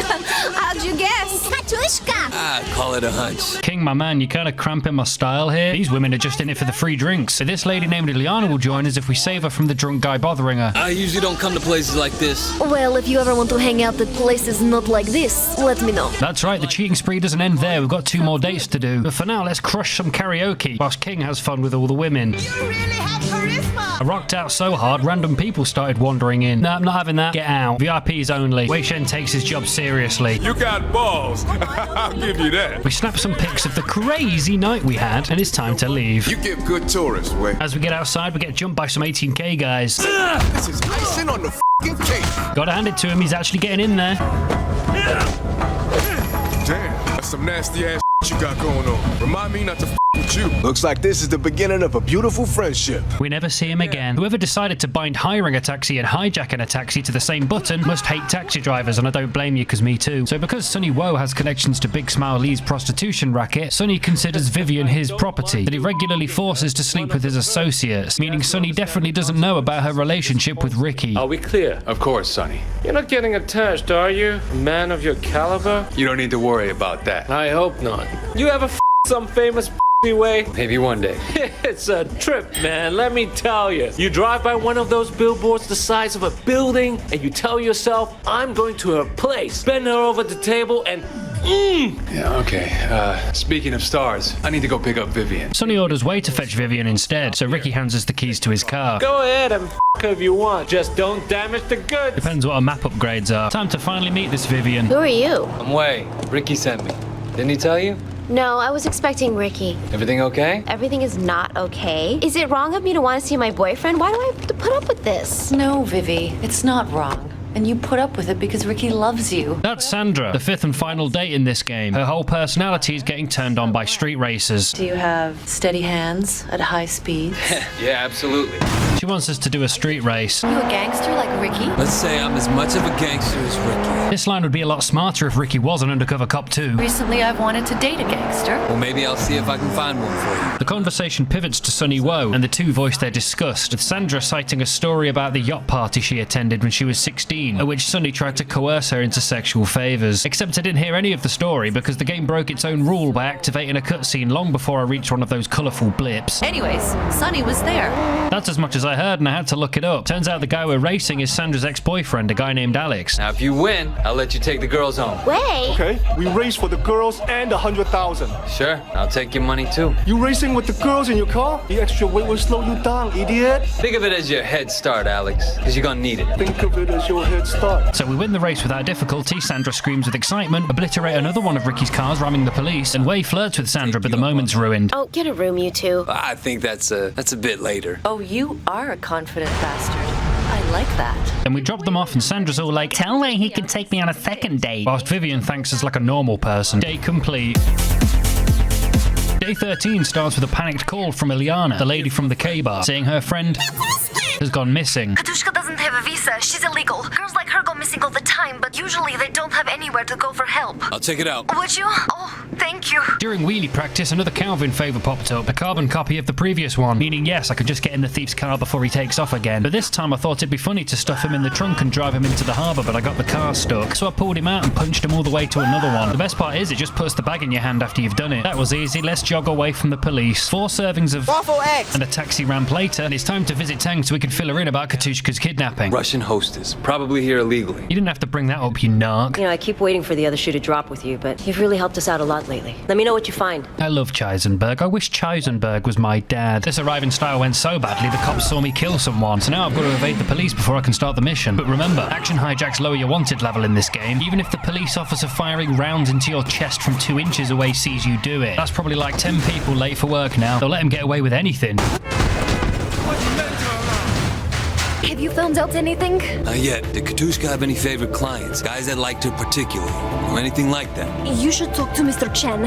He had a real thing for her. I think they were, how do you say it, special friends. Here he is, but he gives us some attitude, so right-click to tell him we're Son and Yi, and he quickly changes his tune. I'm so sorry, Mr. Shen. I will help you any way I can. He goes on to say they had an arrangement in which he paid for her rent and utilities in exchange for, well, you know, naughty naked wrestling. But he hasn't seen her in over a week, so he gives us her address. She asked me to get her papers, a visa, but I do not know how to get papers. I cannot marry her. I got a wife already, you know? Hey, this guy's selling furniture. Perhaps you could help me slide it into place. So we break into Katushka's apartment, snap a photo of some documents and report them to Tang, who seems to be able to communicate with Wei telepathically.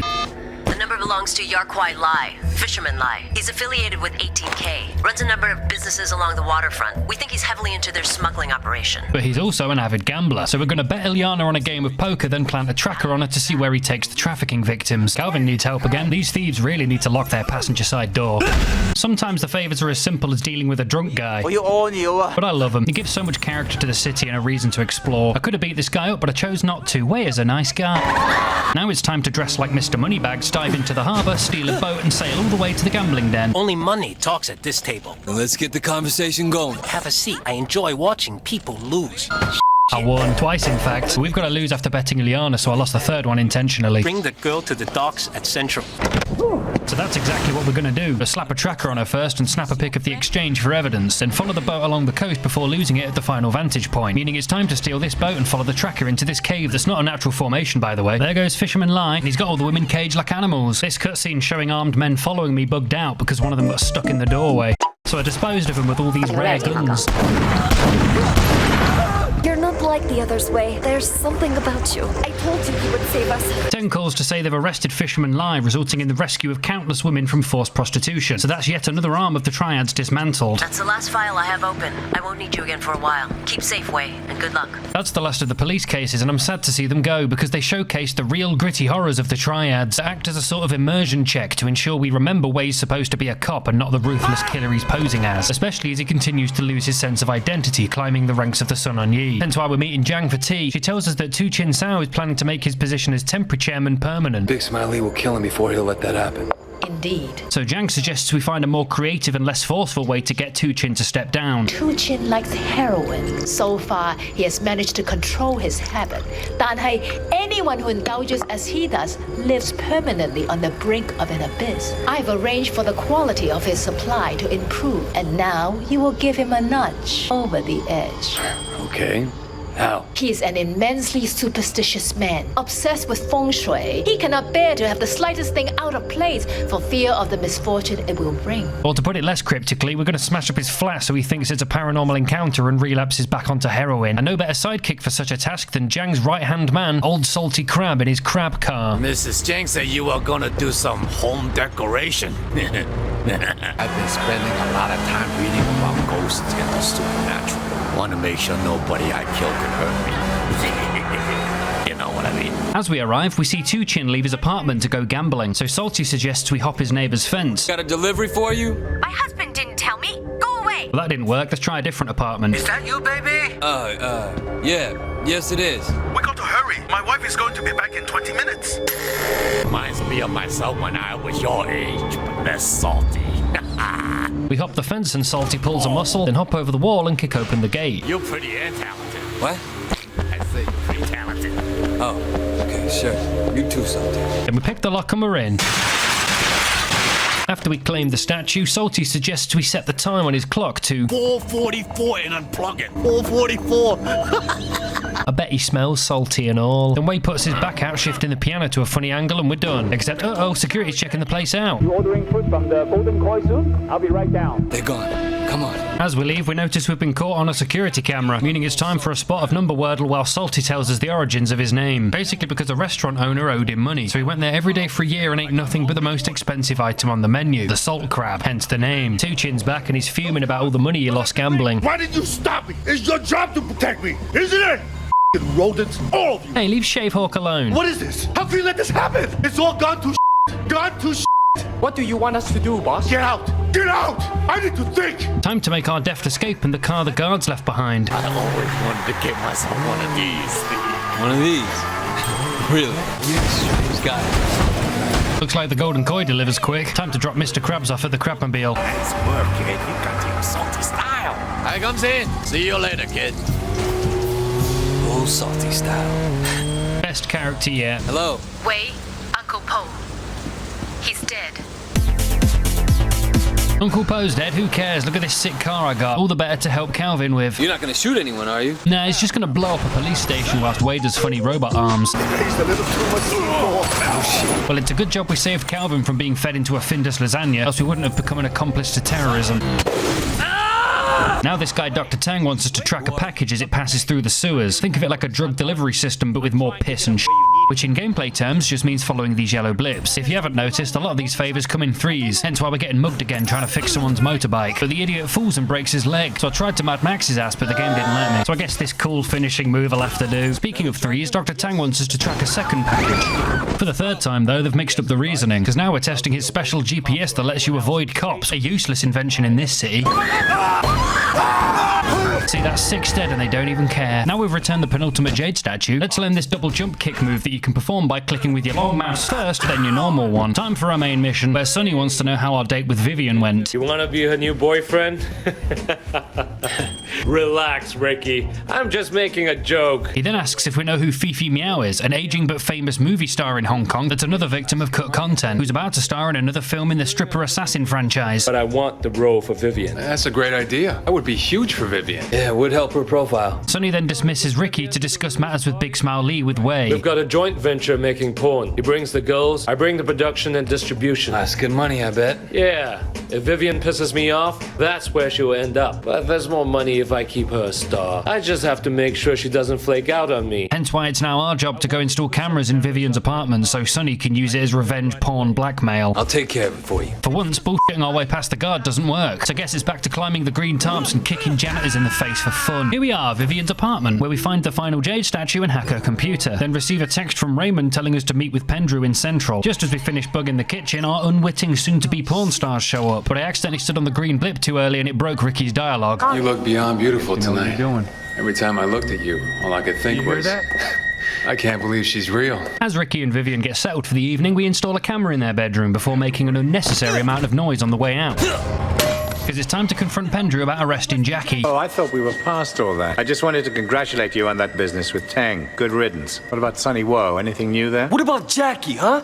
Pendrew, are you deaf? No, Officer Shen, I'm not. But you clearly have forgotten who you're speaking to. Whatever we can get to stick to Sonny Woe will obviously hurt Big Smile Lee. Pendrew asks if we can obtain the footage from the camera we just installed in Vivian's bedroom in order to use it as evidence against Sonny. So Wei agrees on the condition that the HKPD releases Jackie. Very well. Get me the video and he walks. I'll get it. But first, let me suffer the sleeping dogs trying to get on a bike experience. Back at our apartment, we transfer the file onto a USB stick before Vivian shows up out of the blue. What are you doing here? Well, Sonny says you've been really helpful to him and to me, and I just wanted to thank you. She grabs Wei by the curry fish balls and moves in for the kiss, but he declines. God, Sonny's gonna kill me. Wait, Sonny sent you here? Yeah, don't you know that... Know what? I can't do it anymore. Sonny will just have to get another girl. Look, Vivian, you don't need to. Not with me, okay? You mean you're okay with it? Yeah, it's okay. You're the first guy who's ever... thanks, Wei. I think Vivian's just lucky Wei hasn't recovered from 3 loads in one night. We hand Pendrew the footage and he confirms our boy Jackie has been cut loose. This should be all I need to put Sonny Woe away for a long time. And with Uncle Po dead... Wait, how'd you hear about that? Good news travels fast. Suspicious. I'll have Raymond arrange your debriefing. Congratulations, Wei. What are you saying? I'm saying it's over. You've done your job. It's time to come in. Not true. Wei can't live with Medium Gun Lee becoming the new chairman because he's way worse than Uncle Po. But Pendrew orders him to drop the case. Your orders and you too, Pendrew. I came on to take down the Sun on you, not to shuffle the deck. We're reaching the tipping point of Wei's conflicting loyalties, and it's clear that arguing big balls with his boss is contributing to his night terrors. But I just want to point out he slept with his sunnies on. Raymond calls to tell us that Jackie's being released today. Thought you might want to be there to pick him up. Thanks. Don't mention it. But first, let's drop off the final Jade statue. This is the most powerful move of all. Pay attention. Well, he's not lying, because if we counter and grapple at the same time, we hit this kung fu masterpiece. Sifu says it's been a pleasure working with us, but he's worried about what Wei is going to do with all this martial arts knowledge. I have given you powerful tools. If they are not used well, surely I bear part of the responsibility. You're wrong. You're not responsible for me. Each of us eventually answers for our own actions. And when your journey is over, will you be ready to answer for what you've done? To live with it? Yes. An unflinching response for a man with hundreds of civilian deaths under his belt. Those who seek justice are at the greatest risk of losing sight of it. That's a nice saying, Sifu. But if I let that stop me, there won't be any justice at all. Time to take a cab to pick up Jackie. Thanks for picking me up. You joking? Of course I'm gonna pick you up. You're my boy. Might have to be a piggyback though, because I took the cab here. I got lucky. Someone convinced Ming's brother to say it was alone. Was that you? Nah, I wish I thought of it though. Some lady cop wanted me to turn snitch. Tang something or another. I told her she could go f herself. When's the funeral? Soon. We should go get ready. Along the way, we pick up some slightly different suits, and Jackie suspects the 18K is behind Uncle Po's death. But it's clear he spent all that time in prison reconsidering his involvement with the Sun On Yi, hence why he's now envisioning an optimistic future of going into business with Zhu Mei. But I ruined the moment with a crappy jump that didn't even look good. What a depressing funeral, partially populated by people who want his position as chairman. And the 18K are here, and the police are here, and it's bombing it down. But to make matters worse, Pendrew chooses now of all times to arrest Sonny Woe. I've been looking forward to this moment for a long time. Yes, and it will make you look so good to your bosses. They might even pat you on the head like an obedient dog. Ed, last year I made bail so fast my soup was still warm when I got home. You can't do this here. It's a f***ing funeral. Why don't you show some f***ing respect, huh? Why don't you? The 18K are about to do this city a great public service, and anyone who stays here deserves everything they get. So that's what he meant by greater good, a police-sanctioned massacre at a funeral. Show these motherfuckers what it means to be Sun On Yi! There we go, his funeral's livened up a bit now, isn't it? Watch out, Wei! That guy's a damn grenade launcher! Oh yeah? Now I have a grenade launcher. I'm sure you've noticed the guns are something of a rarity in Hong Kong. Where's Tu Chin? He's in seclusion. Seclusion? He's in a hotel somewhere, riding the white tiger, that fat I guess Jiang's plan worked. Pockmark suggests we need a new chairman, so naturally Big Smile Lee elects himself, but Jiang suggests a proper election. It's the Sun On Yi code. Ha! A woman. Talking of code. Go figure, the man who treats women like sex cattle is also a misogynist, but Wei isn't. I have to agree with Sister J. We should follow our tradition. Our tradition? You've only been on Sun On Yi for a short time.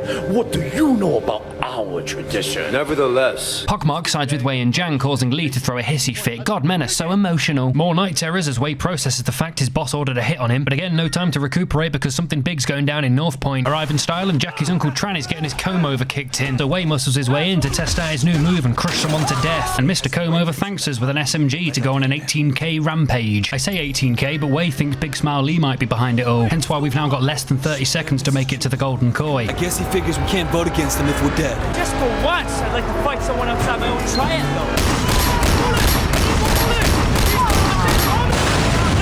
It's a damn noodle restaurant, not the Bank of Hong Kong. As we enter the restaurant, we find Mrs. Chu being held at gunpoint, so Wei distracts the gunman, who orders him to vote for Big Smile Lee. But Mrs. Chu has that "you'd make a good soup" look in her eye.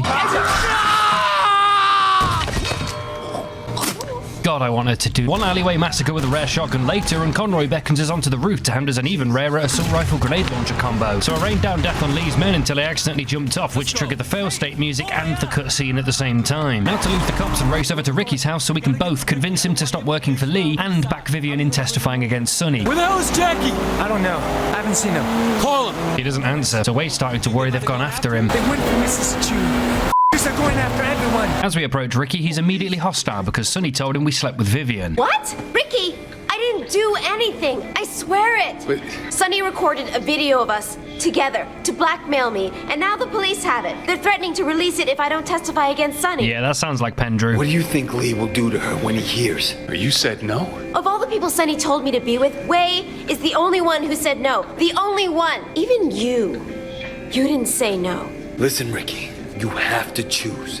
If you back Sonny, Lee will probably ask you to kill her yourself, or you can get her out of here, keep her safe, and Sonny stays in jail. Okay, but what about Big Smile Lee? You let me worry about Lee. Final chapter, time to hunt down Lee. I like to think Wei just needed a nice nighttime city drive, you know, to really clear his head. Alright, that's enough pissing about, because Raymond is violating protocol to meet with us behind Pendrew's back, and says despite his concerns over Wei's dead sister Vendetta, he's proven to be highly resourceful in taking down the worst players of the Sun On Yi so far. I can only imagine the pressure you must have been under.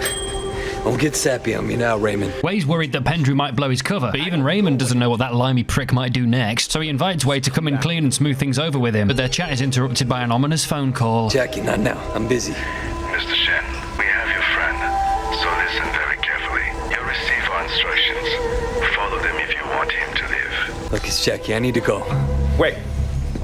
The instructions are to head to an Aberdeen dry dock alone and unarmed. After we're patted down by some guy called New Shoes, they point us towards the dry dock to find Jackie. Except, uh-oh, it's a trap for them. Please.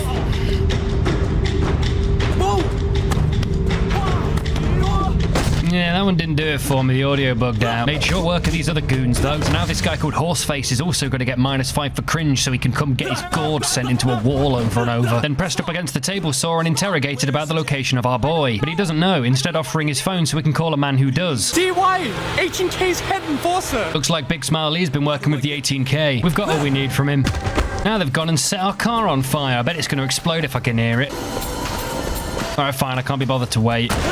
Called it. We call Ziwa pretending to be New Shoes whilst we track his location. I hope you're not afraid of ghosts. Turns out he's just around the corner, but he flees on a motorbike. But the game tastefully subverts our expectations by having him fall off his bike like a nitwit. So we steal his phone and find out Jackie's been buried on Magazine Island. Salty, this is Wei. I need a boat and I need a gun. It's alright, I'll just take this guy's gun. Arrive in style and there's the boat old Salty Crab prepared for us. Want a traveling companion?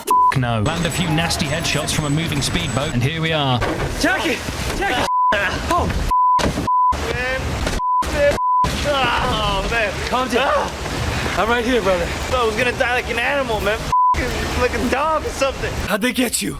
Man, it was Big Smile Lee, man. This guy grabbed me at the funeral. Tossed me off the 18K, man. I don't want anything to do with any of this anymore. Son On Yi, broken nose, Lee. I'm done with all that, man. Winston's dead. Peggy's dead. For this up shit, I couldn't sleep now. I know what you're saying. Man, they buried me alive, man. I know. You don't know. You don't know what it's like to be down there in a fucking box. I'm out, man.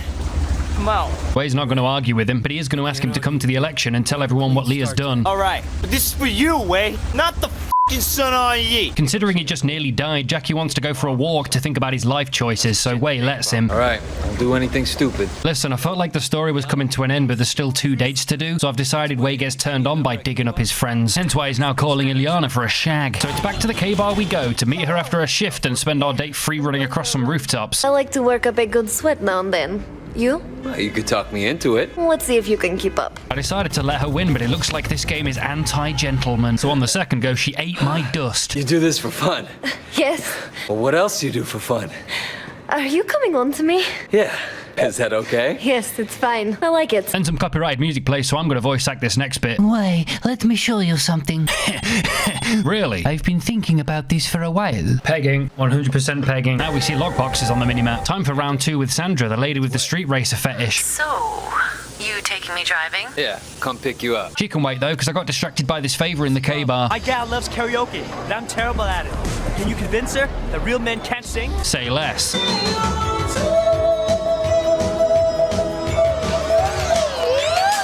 63% okay. I told you guys this could sing. Is she deaf? For the second attempt, I tried the Luigi method of winning by doing absolutely nothing and made a cup of tea. 45% bad. I told you guys this could sing. She is deaf. Alright, fine, I'll actively avoid as many notes as possible. 1% bad. Don't make me kill this lady. God, he's worse than you. All of that to convince her that real men can't sing, so therefore not real men are worth sleeping with? I'm confused. I'm glad it's over. That was a lot of karaoke. Now to turn on Sandra with our driving skills. No, don't retcon my arrival. Did you see that spin off the hydrant? That'd turn any woman on. So, where do you want to go? I don't care, as long as we get there fast. Drive fast to get Sandra excited. Is that exciting? Good. Now let's go faster. She likes that. Okay, cool. But she doesn't like it if you go too slow. Not as fast as you can go. In fact, she's incredibly annoying about it. You drive slower than my dad. He's 60. This is boring. I'll show you f***ing boring. Completely worth it. On the second attempt, I killed someone in front of a cop, but it's alright because there's a clause in Hong Kong law that says you can't arrest someone who gets home. It's time out. Have you ever had sex in a car? Who could have seen that coming? Psych, she gets out of the car. Double psych, she gets back in the car and they bang. Then Wei falls back to earth and we unlock some races I didn't do. Back home where it's time for a nap, and Wei's going to need it because Jackie's got something to show us. However, when we get there, we can't find him. So we call his phone and hear it ringing from around the corner. Oh my god, Jackie! Jackie!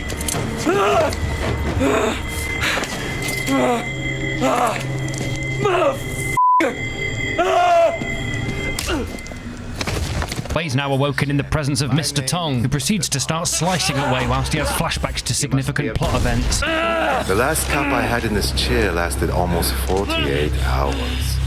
Would you like to try for a new record? This goes on for some time. He gets his foot smashed with a hammer, his leg drilled into. It's f***ing horrible. John will be disgraced, and Big Smiley will be elected head of the Song On Yi. Oh, we'll see about that. Never mind, he's passed out from shock, fair enough. Tong leaves, but when Wei comes to, this guard absolutely sparks him out again. Some time passes, left click to escape, and Wei slugs himself to this power saw to cut his binds. So given his wounds, Wei's not exactly in fighting shape, hence why this guard lamps him from off screen. As he picks us up to punch us again, we can right click to smack him and strangle him to death with a loose wire.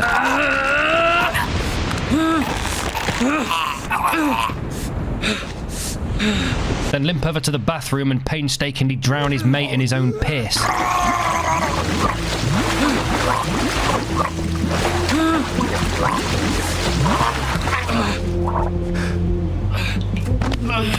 I tried to draw a penis in bloody footprints, but it didn't work. Guys, he got out! Gotta call Tom! Call him, see if I care. Looks like we're raising the rebar for how violent this is getting, but don't worry, this'll lift your spirits. Wei seems to have recovered from his injuries shockingly fast. This guy's so hot-headed, I think he needs to cool off. Look, it's an action film. We're gonna have a few corny one-liners. Slow-mo jump over a big gap and a bit of, oh, is he gonna make it? And I think we're overdue a proper combat montage.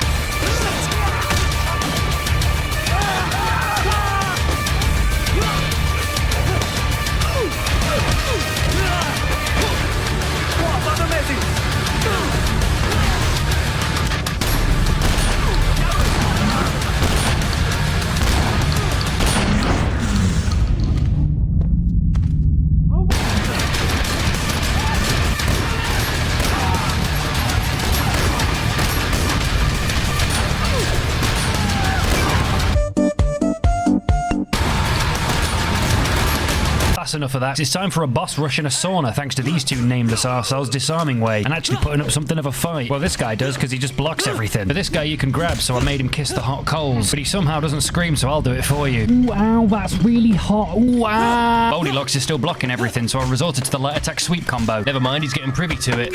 As cool as it is that each boss has their own fighting style, the game's counter system is so generous it's often an easier solution than finding which moves they can and can't block and when. It's time for Tong to re-emerge, so we can tell as he doesn't find Wei kicking the shit out of his men with drill holes in his leg impressive. Now, where were we?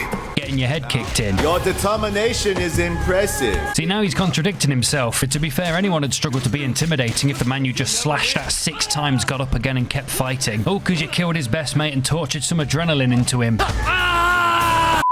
We trade some blows whilst he taunts us about Big Smile Lee becoming the new chairman until finally...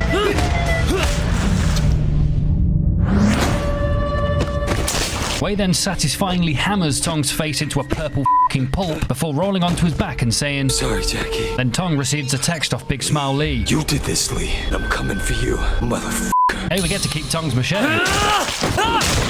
And his supercar, so we can rush over to Lee's compound and have more audio flashbacks. I'm not sure how the car I was just driving ended up parked next to this group of thugs, but I'll happily smash their heads into it, because we've evidently reached the climax of this interactive action film, where our hero ruthlessly infiltrates the main bad guy's compound and they throw everything they've got to stop him, by which we mean the contents of a kitchen drawer.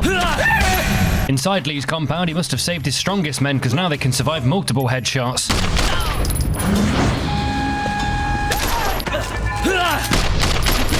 4 consecutive headshots whilst falling and a gratuitous number of conveniently placed explosives, and it turns out shotguns aren't good for hostage situations. But it's alright, because as I went back for a more accurate weapon, the hostage taker just kinda got bored. So now it's time to take on Lee and that knobhead ponytail from earlier, who seems to have stolen Winston's golden deagle. So we mercilessly slaughter every last thug in here and riddle him with an insane number of bullets, before finally bursting into Lee's office and taking a shotgun shell to the arm. But whoopsie, looks like he's out of ammo, so he makes the right call to run away from the unkillable super cop and flee to his speedboat. Yeah, just play a heartbeat sound effect to make Wei limp a little. That would distract him from the fact he's survived drill holes, machete slashes, and now buckshot at point blank. Well, that was wasn't it? Second time's the charm, and the dozy's too busy trying to shoot us off his boat to notice the incoming floating petrol station. It's an action film, of course he's fine, and the same's true for any time a villain isn't killed on screen either, hence why Lee's now giving us a cliche bad guy monologue, all whilst getting closer, allowing Wei ample time to slap the gun out of his hand and trigger the final boss fight of the game, where poor Wei has been demoted to the Chaisenberg moveset, but he's still got enough energy for a mean counter-attack. And after a few of those, we finally pulverise his face into a blood mush and feed him into a f***ing ice chipper. Even the final fight ain't free of environmental takedowns. And this one gurgles. One dramatic hero shot later with everything burning in the background, and it's time to start wrapping up some plot threads, starting with Raymond, who rescues us from police custody and informs Wei that Pendrew has been promoted to Interpol. He's dirty, Raymond. He outed me to Big Smile Lee. Take it from me, Wei. The only voice they hear is Pendrew's. You did what you came here to do. All right? Let's get you cleaned up. Some time passes and we cut to Wei in his apartment, where he stumbles across an ominous letter from Jiang sitting on his counter, the contents of which being a single USB drive. So he boots up the computer to see what's on it, and what do you know, it's a CCTV recording of Pendrew visiting Uncle Po in the hospital. Oh, you know why I'm here. I can imagine all sorts of reasons.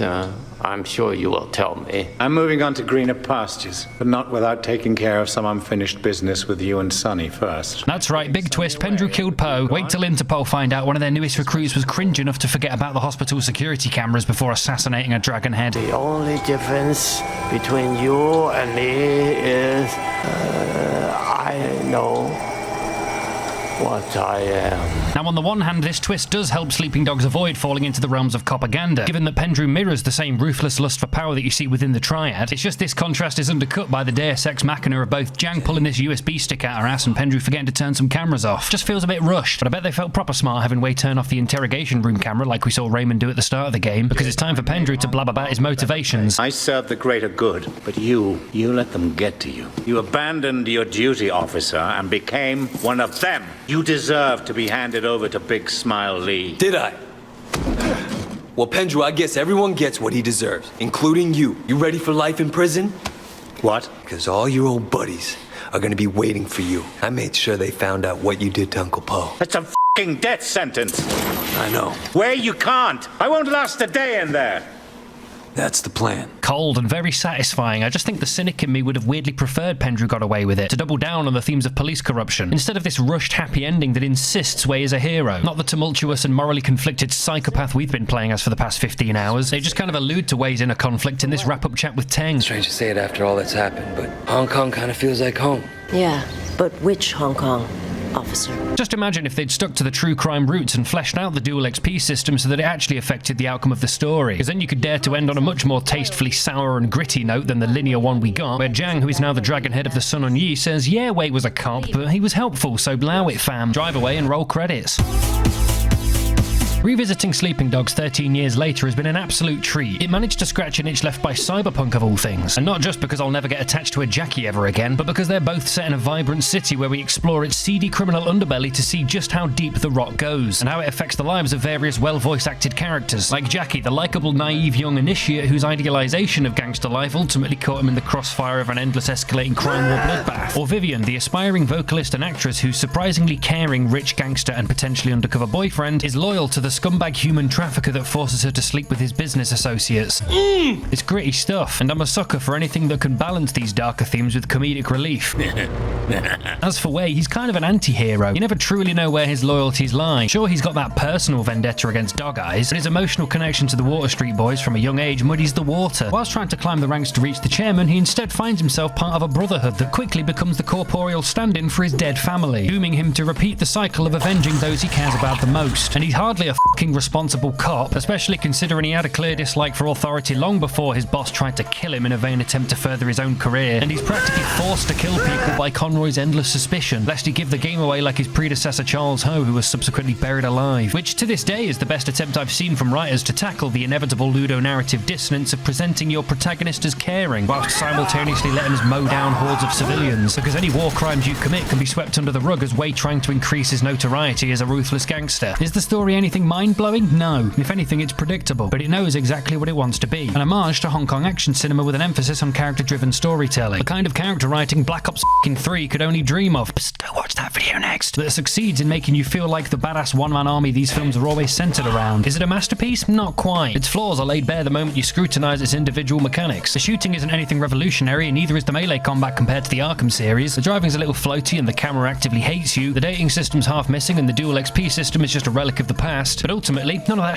matters, not even a little bit, because I wasn't thinking about any of that whilst I was playing it. I was having a f***ing blast. Some games fall into a special second category, alongside Masterpiece, where yeah, they're flawed and didn't do anything revolutionary, but they did everything so well that it's more than the sum of its parts. And Sleeping Dogs not only fits into this category, but is one of my favourite games because of it. The pacing of the action set pieces is masterful, whether that's the street race, foot race, shootout or brawl. It's unafraid to mix things up just enough to prevent you from getting bored and scrolling your favourite dancing naked Jimmy Neutron brain rot app. Did United Front succeed in paying homage to 90s and early 2000s kung fu action cinema? Yes, and they did it so well the cult fan base it acquired has been practically gagging for a sequel ever since. Worst part is, one was in development before United Front was shut down, with writer Tim Carter saying this in an interview. I think the best video game writing I ever did has mostly never seen the light of day, and probably never will, with the exception of some of the work I did on Sleeping Dogs 2, which got leaked. There was also rumours about a Sleeping Dogs film, but besides, considering how bad sequels could be, perhaps it's best we let Sleeping Dogs lie. But wait, the story continues in the Year of the Snake DLC, kinda, insofar as it addresses the fact Wei's methods in bringing down the Triad are arguably just as corrupt as Pendrew's given the body count, and is subsequently demoted to beat cop, before going down some crazy New Year's death cult rabbit hole that's mostly irrelevant to the main game story. But I don't like this fate for Wei, it's not gritty enough for me, so how about this? Still traumatised by witnessing the death of the only people he considered family, Wei starts hallucinating strange warped textures in his apartment, before picking up Winston's golden deagle and transforming into the luchador lunatic.